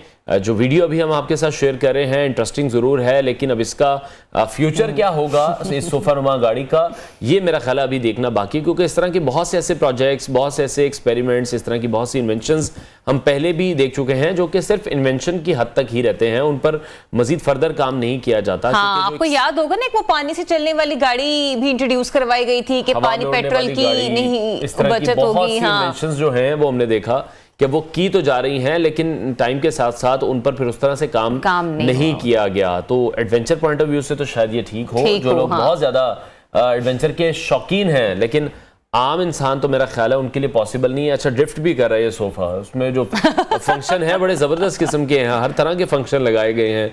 बहरहाल अच्छा, मुझे लगता है कि ये गाड़ी ना रोड पे नहीं लेके जा सकती। जो लोग सोसाइटी में रहते हैं ना, तो मेरे ख्याल से बस इर्द गिर्द की 2-3 गलियां आपने मार्ट से जाके कोई चीज लेकर आनी है, दही के लिए किसी को भेजना, आलू के लिए किसी को किस्म के जो अफराद हैं जो घर में भी इसी सोफे पर बैठे हैं, पूरा दिन टीवी देख रहे हैं, इसी सोफे को स्टार्ट करें और मार्केट में निकले शॉपिंग करने के लिए। तो बड़े अजीब किस्म के कमेंट्स भी आ रहे हैं इस वीडियो पर, और जो व्यूज हैं वो तो फिर बेतहाशा चीजें लोगों को बड़ी अट्रैक्ट करती हैं। बिल्कुल ऐसे ही है। ब्रेक लेते हैं, हेडलाइंस के बाद आपको दोबारा ज्वाइन करेंगे।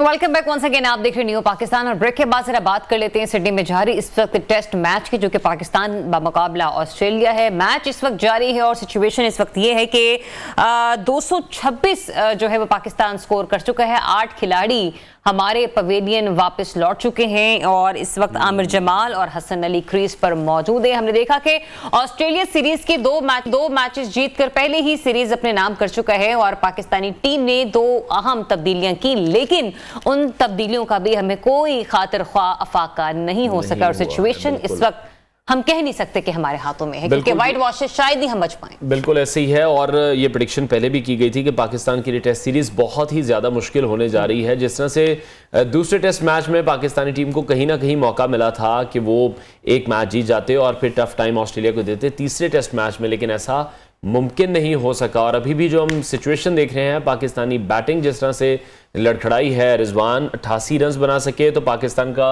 जो अभी स्कोर है वो 226 पर पहुंचा है। अभी 8 खिलाड़ी आउट हुए हैं, 2 खिलाड़ी बाकी हैं और देखना है कि वो मजीद कितना स्कोर कर पाते हैं। साथ ही साथ डेविड वार्नर की भी बात कर लेते हैं, जिस तरह से उनका आखिरी टेस्ट मैच है और इत्तलात यही मौसूल हो रही थी कि उनकी शायद कैप गुम हो गई है, तो वो उस पर भी सोशल मीडिया पर काफ़ी इस हवाले से बात की जा रही है। उनकी कैप चोरी हो चुकी है, तो बड़ी ज्यादती की बात है। या उनका यादगार टेस्ट मैच है, आखिरी मैच है, तो अगर उनको एक कैप मिल जाए तो बहुत अच्छी बात है। और साथ ही साथ ऑस्ट्रेलवी वजीर आजम की तरफ से भी एक दावत का एहतमाम किया गया, जिसमें पाकिस्तान और ऑस्ट्रेलवी टीमों ने शिरकत की है। और इस मौके पर ऑस्ट्रेलवी वजीर आजम ने पाकिस्तानी क्रिकेट टीम की तारीफ भी की है। इसी हवाले से हम मजीद बात करेंगे। Senior sports analyst Naseem Rajput साहब ने हमें ज्वाइन किया। नसीम साहब, बहुत शुक्रिया आपके वक्त। सबसे पहले तो आखिरी टेस्ट मैच पर ही आपका कमेंट चाहेंगे। कुछ अच्छा स्टार्ट नहीं मिला पाकिस्तानी टीम को, जो चेंजेस किए वो भी काम नहीं आए। साइम अयूब को एंड पर हम लेकर आए ट्राई करने के लिए, उन पर भी काफ़ी सवालात उठ रहे थे कि T20 के वो प्लेयर हैं, टेस्ट सीरीज़ में उन्हें उतारने लगे हैं और वो भी ऑस्ट्रेलिया जैसी पिच पर और उस टफ सिचुएशन में जहां सीरीज़ भी हार चुके हैं। अनवर, लेकिन आप एक चीज देखें ना कि हमारे इमामुल हक किस तरह परफॉर्म कर रहे थे, उनकी परफॉर्मेंस का लेवल क्या था जी। ऐसे में अगर चेंज नहीं करते तो क्या करते। और जिस तरह आपने बात कही कि T20 क्रिकेट, तो अगर आज आप अपने बोर्ड पर 226 रन देख रहे हैं, 96 for 5 हमारे आउट हो गए थे जी, तो उसके बाद अगर हम 226 देख रहे हैं तो हमने तकरीबन 4 रन से बैटिंग की है, तकरीबन 4.5 से बैटिंग की है, तो हम इस कंडीशन से निकले। वरना तो हम बहुत मुश्किल में आ गए थे। इब्तिदा में हमारे 2 आउट हो गए थे, जिस तरह यके बाद दीगरे हमारी विकेट्स गिरे। आपने अच्छी बात कही कि सेकंड टेस्ट मैच में जो हमें अपॉर्चुनिटी मिली थी हम वो ग्रैब नहीं कर सके, लेकिन बहुत बड़ा फर्क था अनवार। अगर आप देखें जो उन्होंने पाकिस्तान 360 रन से पहला मैच हारा था, उसके बाद हम 79 रन से मैच लूज किए और उस मैच में हमने ऑस्ट्रेलिया को भी कहीं ना कहीं गर्दन से पकड़ के रखा। हम इस पोजीशन में भी आए कि हम वो मैच जीत सकते हैं, लेकिन एक्सपीरियंस की एक कमी बड़ी दिखाई दी। चाहे बॉलिंग डिपार्टमेंट आप देखें, हमारे एक्स्ट्राज बहुत ज्यादा गए उस मैच में। आप एक्सपीरियंस देखें, पैट कमिंस, हेजलवुड, स्टार्क, आज भी जो कमिंस ने बॉलिंग की है 4 आउट कर दिए। जबरदस्त किस्म की बॉलिंग है, उनका जो एक्सपीरियंस है, उनकी फील्ड सेटिंग है, वो कहीं ना कहीं फंसा के आउट करते हैं। मेरे ख्याल है पाकिस्तान ने रन्स कम किए आज। अच्छा टॉस पाकिस्तान ने जीत लिया था। ये पिच अगर आप पर्थ की पिच देखें या मेलबर्न की पिच देखें तो उसके मुकाबले में कदरे मुख्तलिफ है और पाकिस्तान के बैटर्स को अच्छा परफॉर्म करना चाहिए था। अब बहुत ही एक खास चीज जो हम महसूस की इस सीरीज में कि हमारे बैटर्स अच्छा स्टार्ट लेने के बाद उसको बड़ी इनिंग में कन्वर्ट नहीं कर पा रहे। आप अगर देखें अब्दुल्ला शफीक को कई मैचेस ऐसे हो गए कि वो 50 करते हैं, 50 के बाद 60 करना मुश्किल हो जाता है उनके लिए। ऐसा क्यों है? आप आज अगर रिजवान बैटिंग कर रहे थे, वेरी वेल प्लेड रिजवान, वो जो 90 रन की पार्टनरशिप है, 6th विकेट सलमान और रिजवान की, वही आज कहीं ना कहीं पाकिस्तान के लिए फेस सेविंग साबित हुई। वरना टॉस जीतने के बाद हम एक मरतबा फिर उसी तरह खेलते हुए दिखाई दिए जैसे हम पर्थ में खेल रहे थे। तो समझ में नहीं आता कि अगर हमने अच्छा कमबैक किया था मेलबर्न में, तो हमें सिडनी में इतने बेहतर कंडीशंस है एशियाई टीमों के लिए। यहाँ थोड़ी सी पिच बाकी जगहों के मुकाबले में स्लो भी होती है, थोड़ी सी टर्निंग भी होती है, जो हमारे लिए साजगार है। देखिए, हमने नेथन लाइन को बहुत अच्छा खेला है, बहुत रन स्कोर किए नेथन लाइन के खिलाफ। क्यों? हम स्पिनर्स को अच्छा खेल लेते हैं और थोड़ी स्पिन पिच हमें मिल जाए। जो हमारा कोलैप्स हुआ शुरू में, उसके बाद संभलने का मौका नहीं मिला, लेकिन जब संभलने का मौका मिला, और अभी भी 9 खिलाड़ी भी, हसन अली भी आउट हो गए। ये भी हम एक अपडेट नसीम साहब को भी दे दें, अपने व्यूअर्स को भी दे दें। जी जरूर, बिल्कुल ऐसे ही। और नसीम साहब, मैं ये भी जानना चाहती हूँ, आप अपनी बात भी कंटिन्यू कीजिएगा।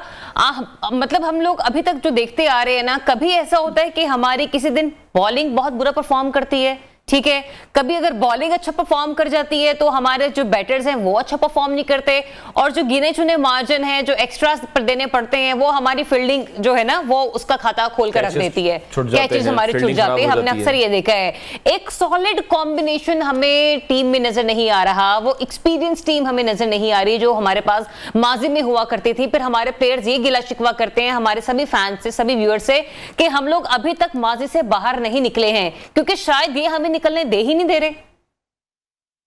जरियाब राजपूत साहिबा, आप बिल्कुल ठीक कह रही हैं। देखिए, अब वो जो एक पोटेंशियल हमारा हुआ करता था, जो हमारा प्लेयर ग्राउंड में खड़ा होता था। अभी मैं 2 दिन पहले एक तकरीब थी कराची पोर्ट ट्रस्ट की, वहां था जावेद मियादाद और यूनुस खान वहां पर आए हुए थे, वो दोनों साथ ही थे। उनकी बॉडी लैंग्वेज आज भी ऐसी लगती थी कि वो खड़े और लड़ने को तैयार दिखाई देते हैं। ऐसा लग रहा है हमारे यहाँ पे पता नहीं हमारे डोमेस्टिक सिस्टम क्या चीज प्रोड्यूस कर रहा है। वो जो एक गट्सी प्लेयर हुआ करते थे, वो जो लड़ने वाले प्लेयर होते थे, वो जो एक मुकाबला करते थे, वो जब खड़े होते थे ग्राउंड के अंदर तो एक होप हुआ करती थी। आहिस्ता आहिस्ता हमारी क्रिकेट से होप खत्म हो रही है। ये जो एक आंसर होता है, एक लड़ने वाला आंसर होता है, वो मिस हो रहा है। आप अगर एशिया कप में हम फेवरेट बन के गए, वर्ल्ड कप में फिर जिस तरीके से हमें मार लगी, और फिर चलिए मैं ऑस्ट्रेलिया की कंडीशन से अगर हट के भी बात कर लूं, आप देखें ना, हम लास्ट ईयर जो क्रिकेट खेलते रहे 2023 में, हम इंग्लैंड की बी टीम के खिलाफ ऐसी पिचेस के ऊपर क्रिकेट खेलते हुए दिखाई दिए जहां एक एक दिन में हमें 500 रन भी पड़े, 400 रन भी पड़े। हम बुज़दिलों की तरह खेलते हुए दिखाई दिए। हम अपनी क्रिकेट को एक डिफरेंट पैटर्न पे लेके जा रहे हैं। ये बुज़दिलों की तरह खेल नहीं है। इसके बारे में साबिक वजीर आजम ने एक मरतबा कहा था कि ये बहादुरों का खेल है, और ये वाकई बहादुरों का खेल है। अगर आप बुज़दिलों की तरह खेलेंगे, अगर आप बुज़दिली दिखाते हुए मुकाबला करेंगे तो फिर, if I am not wrong Naseem साहब, तो आप ये कहना चाह रहे हैं वो जो हम सादे अल्फाज में डिफेंसिव मोड कह देते हैं कि डिफेंसिव होकर क्रिकेट खेले, वो एक तरीके से बुज़दिल होकर आप क्रिकेट खेल रहे हैं। Is that so? देखिए ना, आप अपने मुल्क में जरिया क्या पिचेस बना रहे हैं, आप थोड़ा सा तो बॉलर के लिए भी मार्जिन दे। आप फिर आपके बैटर्स खुद नहीं रोक पाए, हम उनसे सीरीज हार गए। हमने अपने मुल्क में जो अपॉर्चुनिटी हमें हासिल कर, ऑस्ट्रेलिया ने बनाई ना तेज पिचें, उन्होंने अपनी जो होम कंडीशन थी उनका फायदा उठाया। हमने जो पिचेस बनाई थी वो पिचेस ऐसी बनाई थी कि किसी तरह मैच ड्रॉ कर ले, हम हार ना जाए। जब हम हार पे डरते रहेंगे, हम इसी तरीके से हारते रहेंगे। जिस दिन हमने ये डर अपने अंदर से निकाला कि भाई खेल में एक टीम जीतती है, एक हारती है, देखा ये जाता है कि आप कैसा खेले कैसा हारे। अभी अनवार ने आते ही अप्रिशिएट किया पाकिस्तान टीम को कि आप पर्थ के मुकाबले में मेलबर्न में अच्छा खेले। अगर आप मेलबर्न में अच्छा खेले थे तो सिडनी की कंडीशन आपके लिए और साजगार थी।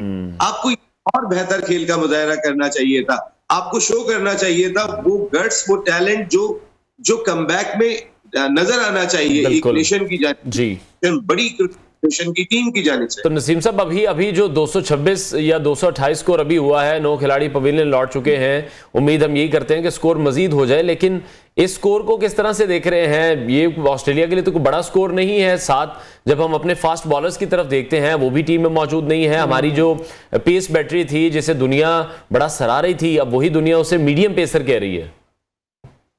देखिए, आपने अभी वैसे खुद भी बताया कि डेविड वार्नर की कैप गुम हो गई है, तो डेविड वार्नर की कैप का गुस्सा कहीं वो पाकिस्तान पे ना निकाल दें। आज आने के बाद उनका आखिरी टेस्ट मैच है, वो फेयरवेल टेस्ट मैच खेल रहे। ये रन्स वाकई बहुत कम है। और जो आपने अपनी बॉलिंग की बात की, देखिए हमारी बॉलिंग खासी इनएक्सपीरियंस है, और हमने बनाया क्या है अनवार, आप ये तो देखे ना, हमारे पास बैकअप क्या था। हमने अगर एक हम 3 खिलाड़ियों को कैरी किए जा रहे हैं, हमारे पास हमने बैकअप तैयार ही नहीं किया। हम समझ रहे थे कि सदनी के साथ क्रिकेट खेलते चले जाएंगे।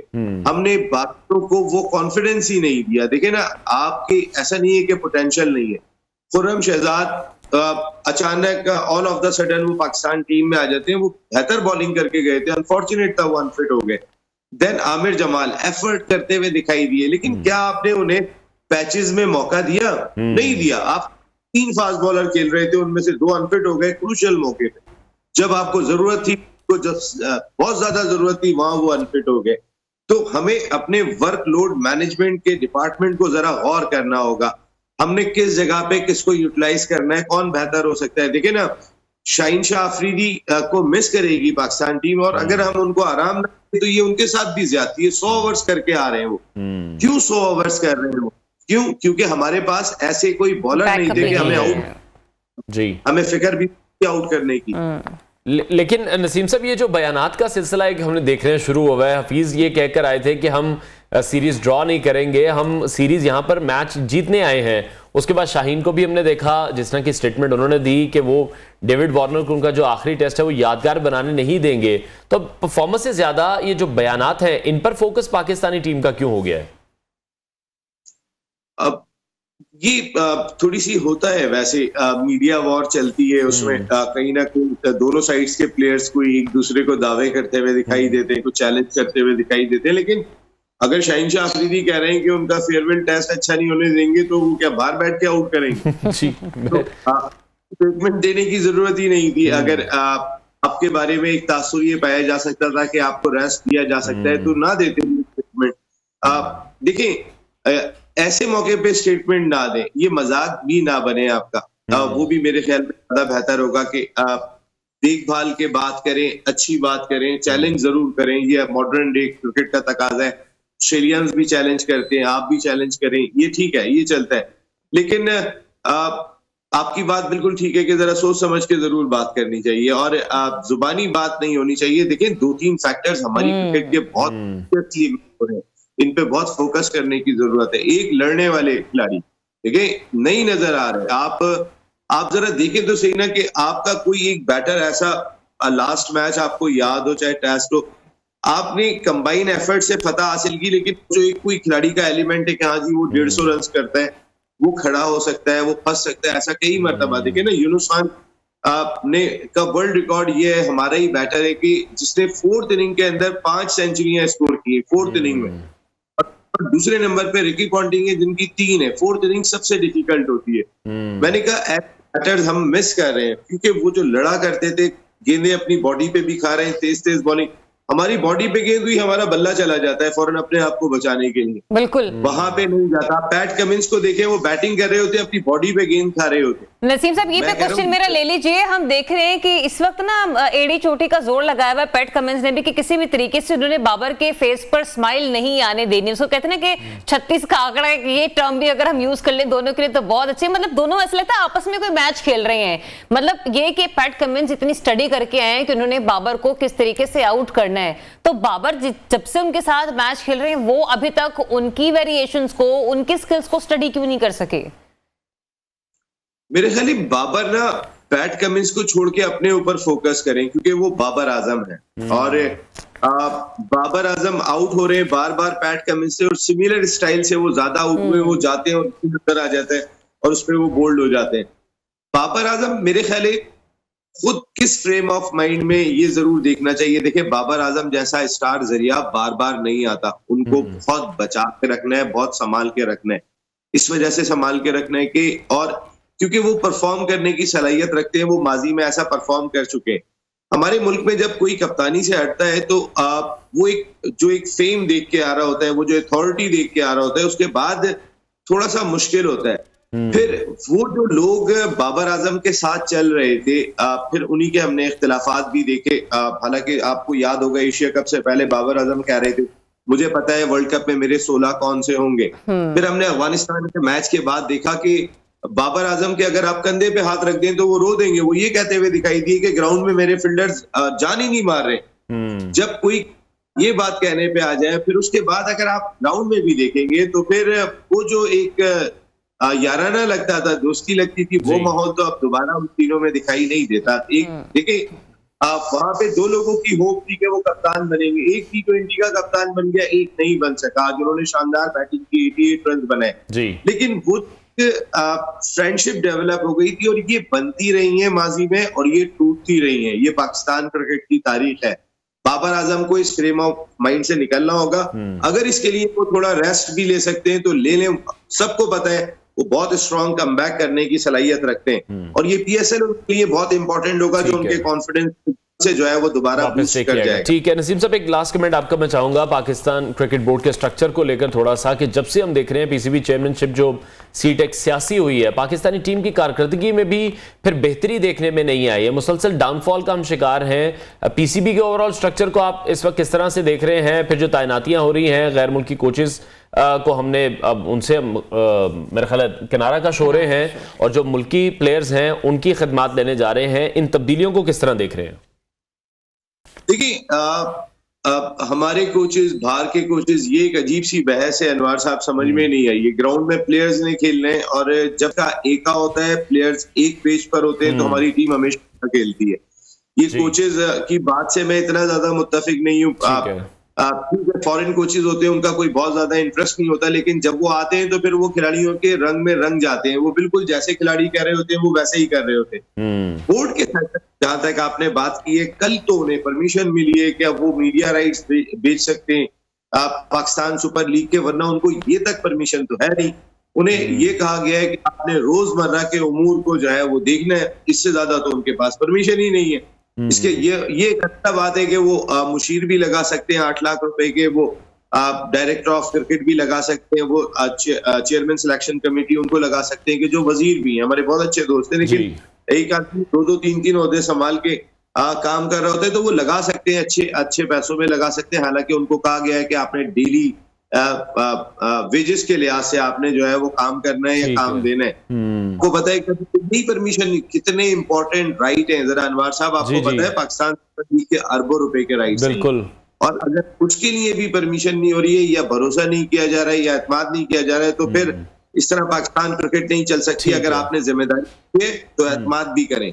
ठीक है, बहुत शुक्रिया। Senior sports analyst Naseem Rajput हमारे साथ इन कॉन्वर्सेशन थे। नाजरीन, मैच के हवाले से हम बात कर रहे थे, पाकिस्तान के साथ जो ऑस्ट्रेलिया की टेस्ट सीरीज इस वक्त जारी है, तो वाइट वॉश का जो खतरा है वो पाकिस्तानी टीम के सर पर मंडला रहा है। जिस तरह से शाहीन भी इस वक्त रेस्ट पर हैं, और अब देखना यह है कि बैटिंग में तो पाकिस्तानी टीम पहली इनिंग्स में कोई अच्छा डेंट नहीं डाल सके, तो बॉलिंग सेक्शन में जाकर पाकिस्तानी टीम ऑस्ट्रेलियन टीम को किस तरह से काबू में करती है उसका हम सबको this is all team work. अब क्योंकि शाहीन फिलहाल रेस्ट कर रहे हैं, तो जाहिर सी बात है उनके होने से एक इम्पैक्ट रहता है कि शाहीन जो है वो अर्ली ऑन विकेट ले लेंगे, लेकिन उनकी जगह अब टीम को इंडिविजुअली नहीं टीम की तरह बनकर खेल रहे हैं, और दिखते हैं कि ये किरदार किस तरीके से टीम जो है वो लेकर चलते हैं, क्योंकि व्हाइट वॉश से बचना सिर्फ क्रिकेट टीम ही नहीं चाहती, पूरा पाकिस्तान चाहता है। सो वी जस्ट होप कि आज हमारा जो बॉलिंग एक्शन है वो ऑस्ट्रेलिया को थोड़ा सा रिस्ट्रिक्ट कर ले। बिल्कुल ऐसे ही है, उनको परेशान जरूर करें जिस तरह से वो हमारे बैट्समैन को परेशान कर रहे हैं। ब्रेक लेते हैं, ब्रेक के बाद आपको दोबारा ज्वाइन करेंगे।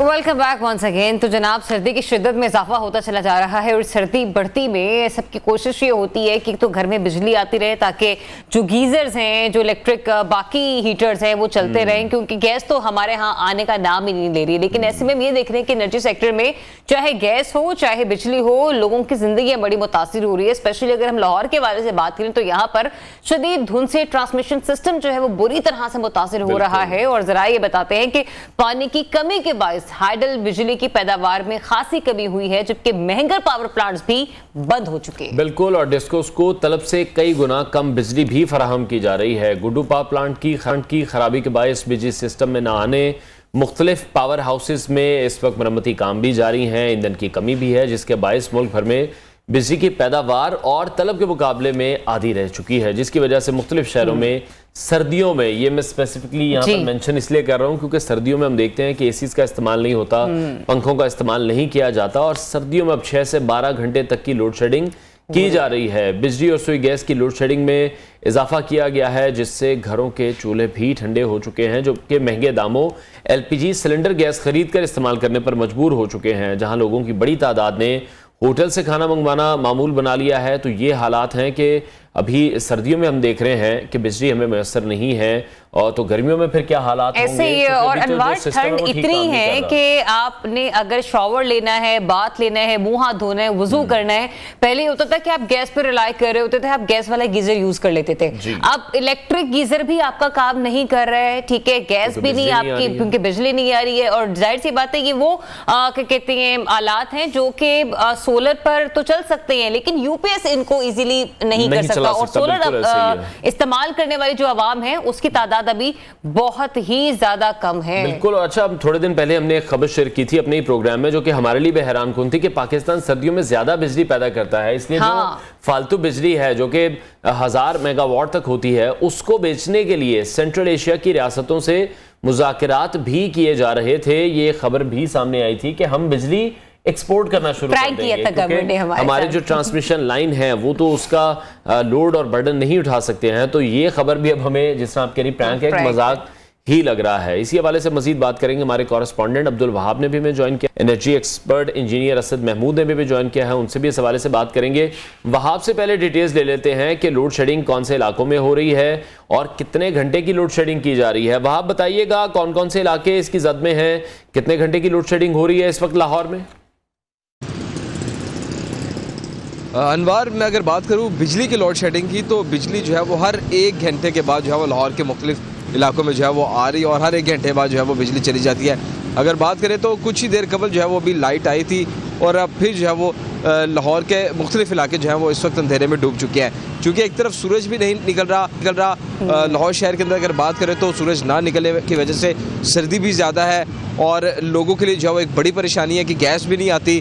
दूसरी जानिब जो हीटर्स थे बिजली से चलाने के लिए जो इस्तेमाल किए जाते थे लोगों की जानिब से, बिजली ना आने की वजह से वो भी बंद हो चुकी है, और लोगों के लिए जो है वो एक परेशानी का बायस बन चुकी है कि सर्दियों के अंदर लोड शेडिंग जो है वो बिजली की, ये लोगों के लिए एक बड़ा हैरानकुन बात सामने आ रही है कि लोग जो है वो उम्मीद ही नहीं थी लोगों को कि सर्दियों में भी जो है वो बिजली की लोड शेडिंग की जाएगी, क्योंकि गर्मियों में बिजली और सर्दियों में गैस की लोड शेडिंग लोगों के दिमाग में बैठ चुकी थी कि गैस नहीं आएगी, तो वो उसके मुतबादिल जो है वो अपने सिलेंडर्स और दीगर अशिया का जो है वो इंतज़ाम लोग कर लेते हैं। लेकिन कुछ लोग जो है वो इलेक्ट्रिक की तरफ आते हैं कि चलो बिजली होगी तो बिजली से चलने वाली जो हीटर और जो दीगर गीज़र वगैरह जो दीगर अशिया हैं उनका इस्तेमाल किया जाएगा। लेकिन अब वो भी जो है वो ना आने की वजह से वो भी अपने सर पकड़ के बैठ गए कि अब क्या करें, कहाँ से जो है वो अब बिजली लेकर आए। यूपीएस अगर बात करें तो वो भी इतनी कैपेसिटी नहीं कि वो इतना हैवी लोड उठा सके, तो इसलिए जो लम्हा फिक्रिया है ये। और बात करें तो लाहौर के इलाके मजंग की बात करें, बागबानपुरा की बात करें, इलामा इकबाल टाउन, गुलशन रावी, समनाबाद, रावी रोड, इसी तरह बदामी बाग समेत लाहौर के बेशतर इलाके ऐसे हैं जहां पर हर 1 घंटे बाद जो है वो बिजली की बंदिश की जा रही है। दूसरी जानिब अगर मैं गैस की बात करूं तो रात को 10 बजे गैस बिल्कुल मुकम्मल तौर पर जो है वो हर लाहौर के तमाम इलाकों में जो है वो चली जाती है। कहीं गैस जो है वो रात 10 बजे के बाद नहीं आती। रात 10 बजे जो गैस बंद होती है वो सुबह तकरीबन 7 से 8 बजे तक जो है वो लाहौर के मुख्तलिफ इलाकों में गैस जो है वो नहीं होती। अगर रात को किसी ने बच्चे ने अगर जो है वो दूध पीना है, तो अगर माँ ने बच्चे को दूध बना के देना तो उसके लिए उसको परेशानी लग जाएगी कि वो किस तरह जो है वो बच्चे को दूध बना के दे, क्योंकि गैस तो आ नहीं रही। दूसरी जानिब जो है वो अगर बात करें सिलेंडर का इस्तेमाल करें तो एलपीजी गैसेस जो अगर बात करें तो वो इतनी महंगी हो चुकी है कि गरीब तबका वो वैसे ही अफोर्ड नहीं कर सकता। ये तो आपने गैस के हवाले से मुझे बताया, लेकिन गैस को कहीं ना कहीं कॉम्प्रोमाइज करने के लिए ऑल्टरनेट के पॉइंट ऑफ व्यू से अगर देखा जाए तो इलेक्ट्रिसिटी जितने भी गैजेट्स है उनको इस्तेमाल करना लोग जो थे मुनासिब समझ रहे थे। लेस्को हुकाम क्या बता रहे हैं वहाब कि कब तक की बिजली की जो लोड शेडिंग है ये मामला ऐसे ही चलता रहेगा? जी बिल्कुल, लेस्को हुकाम इस हवाले से जो है वो अभी तक कोई वजाहत नहीं दे पा रहे। जो अगर बात करें लाइन में प्रॉब्लम और मुख्तलिफ प्रोजेक्ट्स जो चल रहे हैं उस हवाले से जो है वो ये बिजली की लोड शेडिंग बताई जा रही है कि बिजली की लोड शेडिंग की जा रही है।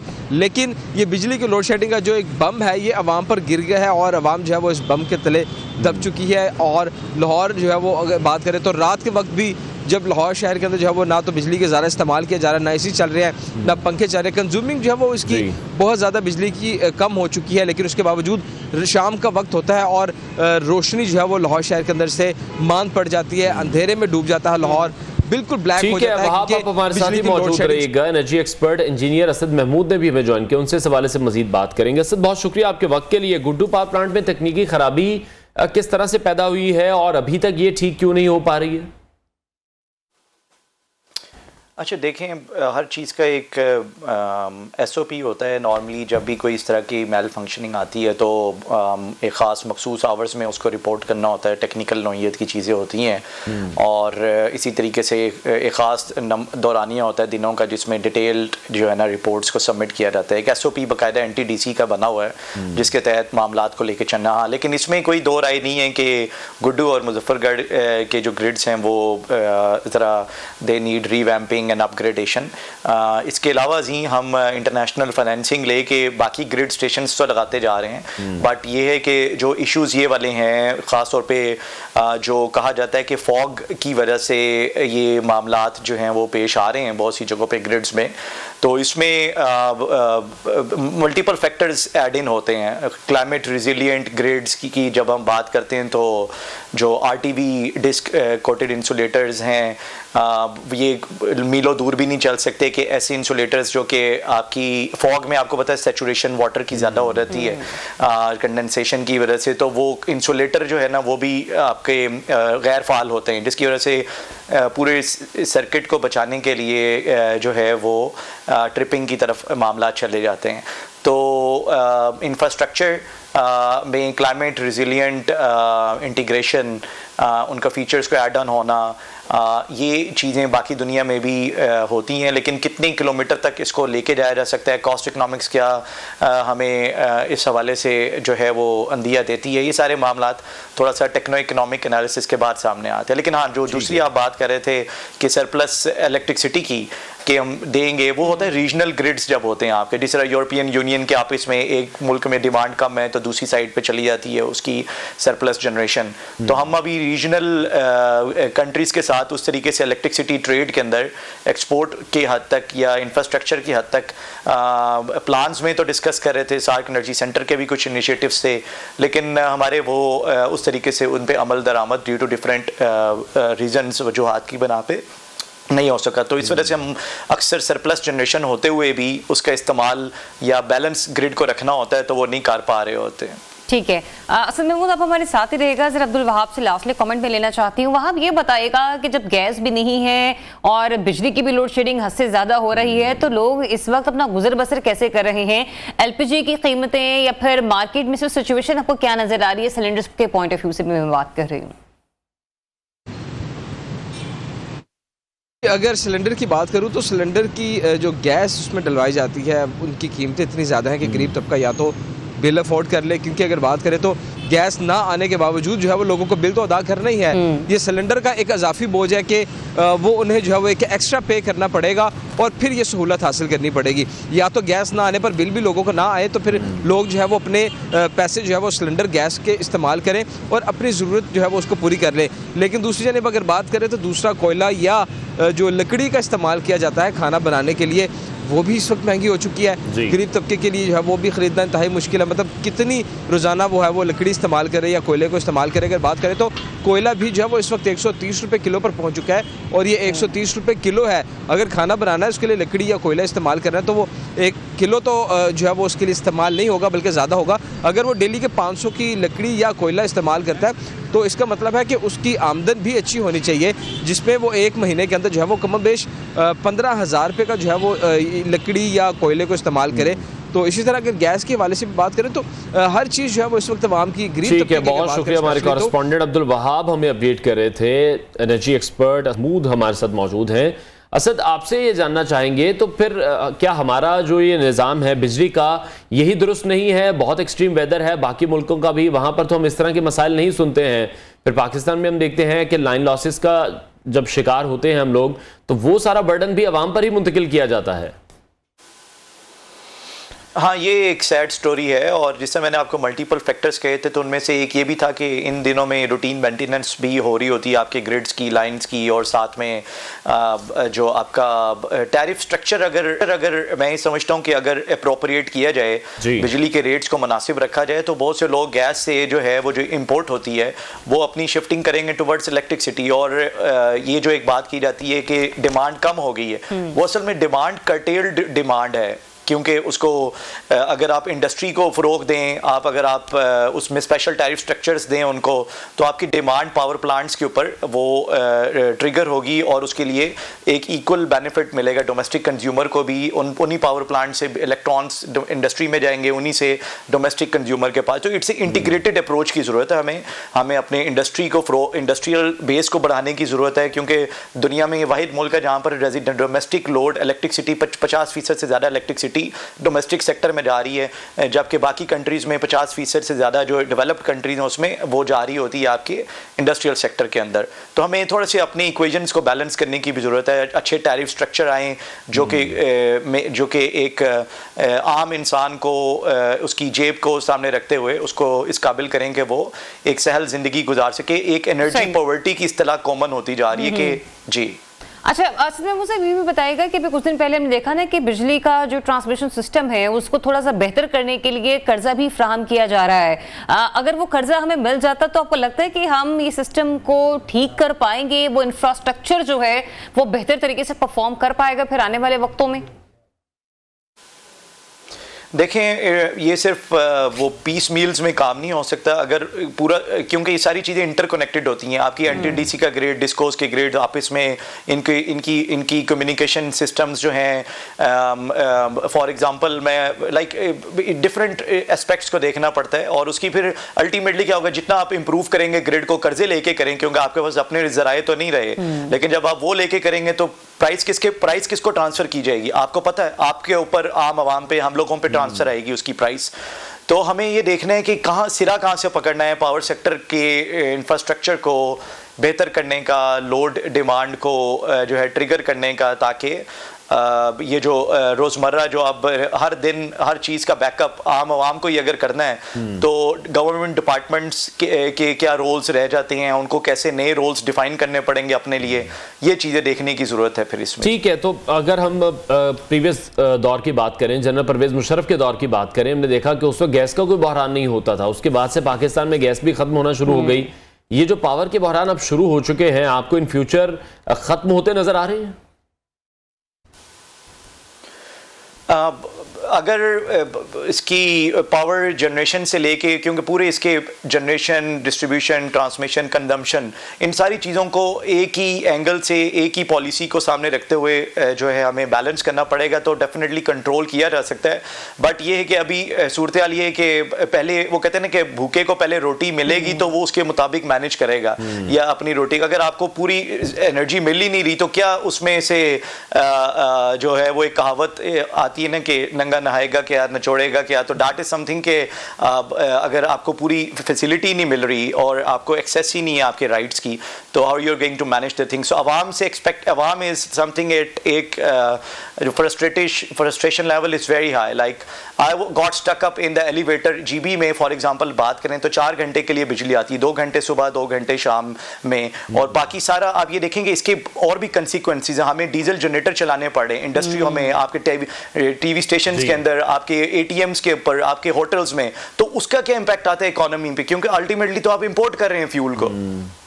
ठीक है, तो अभी जो मुल्की सतह पर आप किस तरह से देख रहे हैं कि गैस के कितने ज़खायर हमारे पास मौजूद हैं कि इन फ्यूचर जो हमारी मुल्की ज़रूरियात हैं हम उनको भी पूरा कर सकें? क्योंकि ना हमारी हुकूमत ईरान गैस पाइपलाइन मंसूबे को मुकम्मल कर रही है, तो फिर अवाम को ये जो LPG है यही खरीदनी पड़ेगी। अवाम किस तरफ जाएंगे? देखिए, हर इस सीज़न में जो मार्केट ट्रेंड मैंने देखा है वो ये है कि लोग इलेक्ट्रिक मोड ऑफ हीटिंग के ऊपर गए हैं, जिस तरह कुकिंग के ऊपर चले गए, लेकिन वही चीज़ है कि बिजली होगी तो कुकिंग होगी।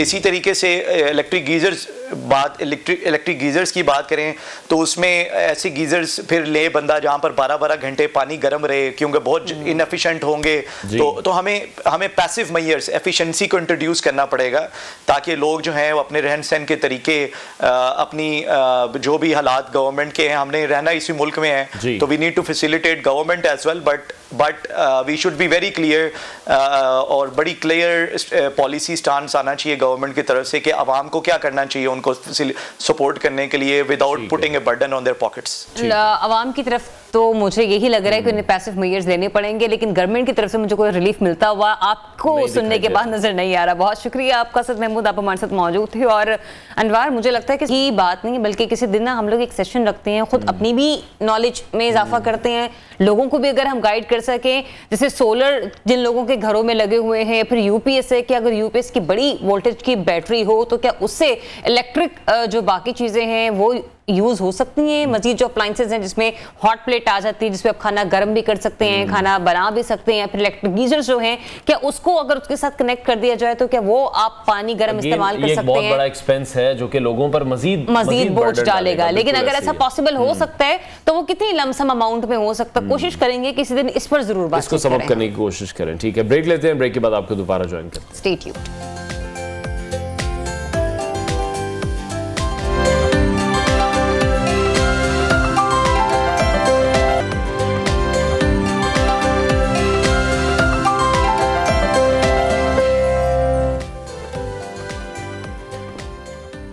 Welcome back. प्रोग्राम के इस हिस्से में हम बात करेंगे आपकी हेल्थ के हवाले से, क्योंकि मौसम सरमा को हम देख रहे हैं कि मजीद शदीद होता जा रहा है, सर्दी बढ़ती जा रही है और ऐसे मौसम में हम सबकी जो तरजीह हो जाती है वो पाए खाने की है, निहारी खाने की है, कहीं बारबेक्यू चल रहा है, कहीं मछली चल रही है। ड्राई फ्रूट्स को तो हमने सिर्फ रखा ही सर्दियों के लिए हुआ है, जो और अच्छा अब हम स्नैकिंग नहीं करते हैं, उसको प्रॉपर मील बनाकर खाते हैं। जी बिल्कुल ऐसे ही है। जैसे हमारे पास काफी हमने देखा डॉक्टर्स भी आए हैं जो हमें ये मशवरा भी देकर जाते रहे कि आपको सिर्फ थोड़ा सा ड्राई फ्रूट खाना है, ज्यादा नहीं खाना। लेकिन हम फिर वो जो कहते हैं ना कि रिजें निकालते हैं वो पूरी करते हैं, कंबलों में बैठ जाते हैं और सिर्फ ड्राई फ्रूट पर हाथ साफ करते रहते हैं। एक्सरसाइज से जो हमारा फोकस है वो हट जाता है। तो वो बड़ा एक गलत पैटर्न है वो, जो कि अब आजकल के टाइम पर ज्यादा ही सेट हो चुका है।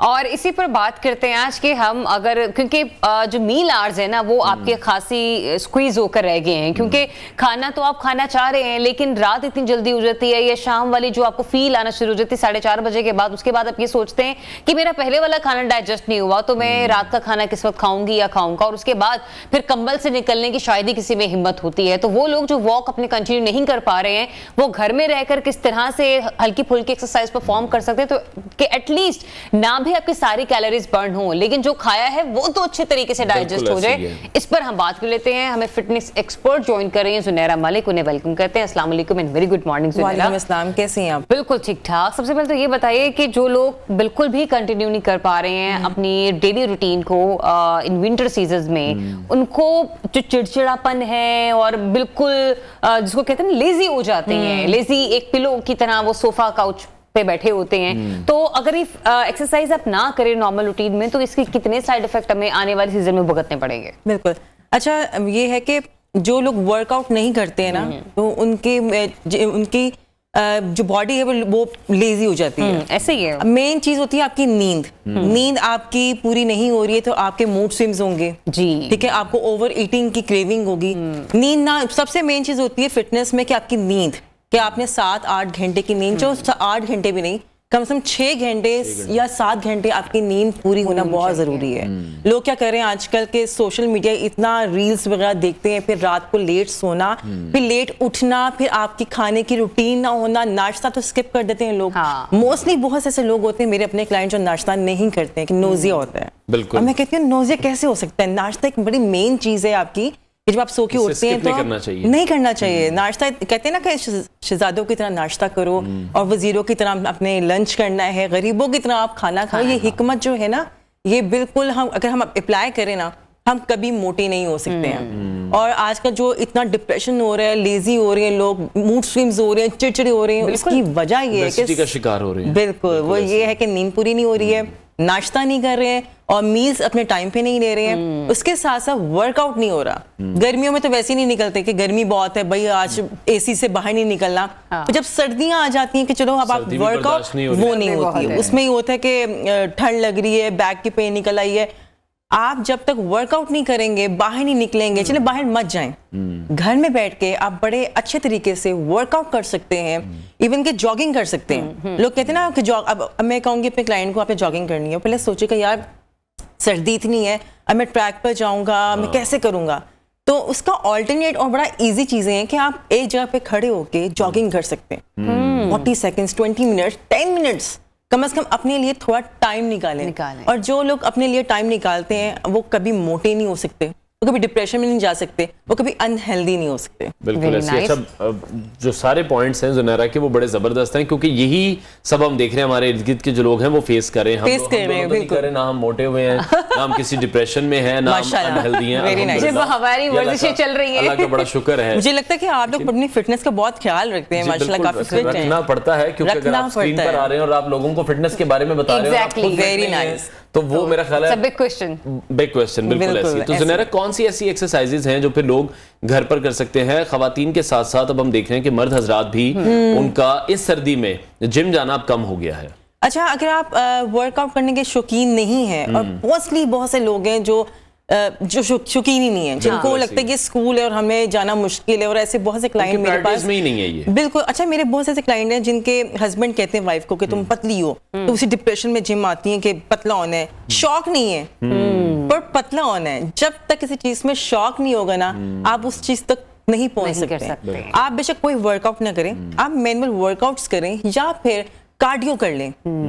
सर्दियों में तो वैसे ही पसीना नहीं आता, स्वेटिंग नहीं होती और जल्दी आप वार्म अप नहीं होते हैं, तो अच्छा है कि आप जॉगिंग करें, ना तो वॉक में क्या होता है, हम वॉक कर रहे होते हैं, 10 बातें हम सोच रहे होते हैं। अच्छा, ये तो हम वॉक नहीं कर रहे होते हैं, हम सोच रहे होते हैं। जब हम जॉगिंग करते हैं तो हमारा पूरा फोकस होता है बॉडी पे लगाने के बजाय हम सारे दिमाग पर लगा रहे हैं। तो मैं जो रेकमेंड करूंगी कि वॉक नहीं, वॉक को तो मैं मानती नहीं, मैं कहती हूँ जॉगिंग करो, कम से कम 10 मिनट्स अपनी जात को दे दो, तो कितनी खूबसूरत चीज है कि आप फिट रहेंगे। अच्छा, उसमें एक कॉन्सेप्ट था जो मैं चाह रहा हूँ कि आप जरूर क्लियर करें कि जो लोग ओबेसिटी का शिकार हैं, जिनका वेट बहुत ज्यादा है, फिर उनको जॉगिंग में बड़े मसले आते हैं, उनके फिर घुटनों में दर्द शुरू हो जाती है, तो वो फिर जॉगिंग नहीं करना चाहते या फिर नहीं कर पाते। वो कुछ ऐसे वर्कआउट्स करें जिनमें उनकी बॉडी ज्यादा मूव हो, यानी कि साइड आप टच कर सकते हैं अपनी एल्बो को अपनी नी के साथ। बहुत से ऐसे वर्कआउट्स हैं जिसमें आपकी नी पे प्रेशर नहीं जाएगा।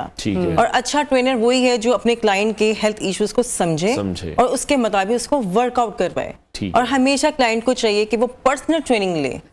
हम खाने पे, महंगे कपड़े पे पैसे इन्वेस्ट कर लेते हैं, जो मेन चीज है जो आपका पर्सनल ट्रेनर है, आप ट्रेनिंग ले लें, या कोई बैठे ऑनलाइन क्लासेस आप ले लें, तो उस तरीके से आप अपनी ट्रेनिंग करें। अच्छा, मुझे तो ऐसा लगता है कि ऑनलाइन क्लासेस ना आपके लिए थोड़ा डिसएडवांटेज इसलिए हो सकते हैं क्योंकि आपको ये नहीं पता कौन सा सही पोस्चर है। जो आपने ये बात की ना कि पर्सनल ट्रेनर आपके साथ खड़ा हुआ है, उसको पता है कि वो आपको बताएगा नहीं, बैक आपने सीधी रखनी है, अपनी पोस्चर, क्योंकि वो आपको एक्सरसाइज बहुत ज्यादा होते हैं। अच्छा, आपने सुना होगा बहुत से लोग होते हैं कहते हैं हम 2 साल हो गए 3 साल हो गए जिम जाने में, पतले नहीं हो पा रहे। इसकी क्या वजह है? इसकी वजह ये है कि आपको एंगल्स का नहीं पता होता, आपको अपनी बॉडी का नहीं। जी, वो जाते हैं जिम जाते देख रहे क्या कर रही है वो लड़की, क्या कर रही है, अच्छा वो ये कर रही है, वो लग गए। यानी को अपनी बॉडी के साथ आप कहते हैं ना कि माइंड और बॉडी का कनेक्शन स्ट्रांग होना चाहिए। आपको समझ आनी चाहिए कि आपकी बॉडी किस चीज में बेहतर है। एक मशीन 5 से 6 एक्सरसाइजेस के लिए भी यूज हो सकती है, इसकी नॉलेज हमें नहीं है, लेकिन इन एक्सरसाइजेस के लिए होनी चाहिए, ये ट्रेनर बता सकता है। बिल्कुल ऐसे ही। अच्छा, मैं चाहूंगा ज़ुनैरा कुछ 1-2 एक्सरसाइजेज जो कि घर में इस वक्त खवातीन या मर्द हजरात हमें देख रहे हैं, उनके लिए आप हमें डेमोन्स्ट्रेट करके दिखा दें कि कौन सी ऐसी एक्सरसाइजेज हैं कि उनकी पूरी जो बॉडी है वो वार्म अप हो जाए। इंशाल्लाह, ठीक है, प्लीज। अच्छा, मैं चाहूंगी कि ऐसे लोग जो घर बैठे हुए हैं और बाहर नहीं जा सकते, फाइनेंशियली इशू है या फिर माहौल कुछ ऐसा है कि जिम नहीं जा सकते हैं, तो वो कर सकते हैं घर में खड़े होकर जॉगिंग इस तरह। ठीक है ना, नी को हाथ इस तरह रख लें और नी को ज्यादा ऊपर लेके फोकस करें। ये नहीं कि चलो आप बातें करते रहो, गाने सुन लो, गॉसिप्स कर लो, लेकिन अपने आप को आपने फोकस करना है कि आपने 10 मिनट्स निकालने हैं, आपने 40 सेकंड्स निकालने हैं। ठीक है, आपने जॉगिंग करनी है, जॉगिंग कर लिए, आप थक गए, आपको पसीना आना स्टार्ट हो जाएगा, आप वार्म अप होना स्टार्ट हो जाएंगे। इसी के साथ साथ आपने अपने लेग्स अपने शोल्डर लेवल पे वाइड करनी है। ठीक है, हाथ इस तरीके से रखना है, हर पोजीशन में टमी को स्क्वीज रखना है। जब आपका टमी स्क्वीज नहीं होगा तो आपका बैलेंस खराब हो जाएगा। तो आपने कोशिश करना है 1 2 3 ऑपोजिट साइड, आपने अपनी एल्बो को अपनी नी से टच करना है। ठीक है, इस तरह करते करते आपको स्वेटिंग होगी। ये बहुत ही बहुत ही इजी वर्कआउट्स हैं जो आप घर कर सकते हैं। इस वर्कआउट पे मैं ये सजेशन लोगों को जरूर दूंगी कि एटलीस्ट वो जो आप जॉगिंग बता रही है वो 10 मिनट का वार्म अप जरूर रखें, वरना क्रैम्प पड़ जाते हैं आपके थाई की तरफ, बिल्कुल की तरफ। हाँ, जो ये मेरे साथ ऐसा हो चुका है। ऐसे क्रैम्प्स पड़ते हैं फिर अगले दिन वो एक्सरसाइज वो करते ही नहीं है, आप उसी लम्हे छोड़ देते हैं, आप ऐसे ही कंटिन्यू नहीं करते। बिल्कुल, तो ये इजी वर्कआउट है स्टार्टिंग के, जिससे आपको क्रैम्प्स नहीं पड़ेंगे। उसके साथ साथ आप ये कर सकते हैं 1 ऑपोजिट साइड 2, इसमें आप देखें आपके एब्स, आपकी thighs, overall body cardio workout है ये। 4 5 15 के 3 सेट्स कर ले या 10 के 3 सेट्स कर ले, इस तरह इजी वर्कआउट। ठीक है, उसके साथ साथ आप साइड्स का वर्कआउट कर सकते हैं 1 2 ठीक है 3 4। और जिनको इशू होता है कि इनके बाजू मोटे हैं या फिर लैट्स काफी भद्दे हैं, तो वो 1। ठीक है। और ये बेसिक एक्सरसाइजेस हैं जो कि सारे लोग अपने घर में बड़े ही आराम से परफॉर्म कर सकते हैं और करनी भी चाहिए। फिटनेस ट्रेनर ज़ुनैरा मलिक हमारे साथ इन कॉन्वर्सेशन थी, आपका बहुत शुक्रिया। अहम खबर इस वक्त शामिल करेंगे, साबिक वज़ीर आला पंजाब चौधरी परवेज़ इलाही की तबीयत इस वक्त बताया जा रहा है कि ख़राब हुई है अडयाला जेल में, और जिसके बाद उन्हें हॉस्पिटल मुंतकिल करने के हवाले से इतलात भी सामने आ रही हैं। उन्हें रावलपिंडी इंस्टीट्यूट ऑफ कार्डियोलॉजी मुंतकिल कर दिया गया है। उन्हें दिल में तकलीफ और सीने में इन्फेक्शन की शिकायत थी। खालिद चौधरी हमारे कॉरेस्पॉन्डेंट हमें अपडेट करेंगे। जी खालिद। साबिक वज़ीर आला पंजाब चौधरी परवेज़ इलाही की आज एक बार फिर जो है अडयाला जेल में तबीयत नासाज हो गई है, जिसकी बिना पर उन्हें जो है RIC रावलपिंडी मुंतकिल किया जा रहा है। और इस हवाले से बताते चलें कि चौधरी परवेज़ इलाही को दिल में और सीने में इन्फेक्शन की तकलीफ है, और इस हवाले से जेल अस्पताल में भी उनका मायना किया गया था। और तबीयत खराबी के बायस जो है चौधरी परवेज़ इलाही को जो है फौरी तौर पर रावलपिंडी इंस्टीट्यूट ऑफ कार्डियोलॉजी मुंतकिल कर दिया गया। चौधरी परवेज़ इलाही का RIC में तिब्बी मायना जारी है। इससे कबल भी 15 रोज कबल चौधरी परवेज़ इलाही को तबीयत खराबी के बायस RIC लाया गया था, जहां उनके कुछ टेस्ट किए गए थे। अभी जो है तमाम टेस्ट किए जा रहे हैं। बहुत शुक्रिया खालिद चौधरी, हमें अपडेट कर रहे थे। प्रोग्राम का वक्त नाजरीन खत्म हुआ है, इंशाल्लाह कल फिर आपसे मुलाकात करेंगे। अपना बहुत सारा ख्याल रखिए, इजाजत दीजिए, अल्लाह हाफ़िज़।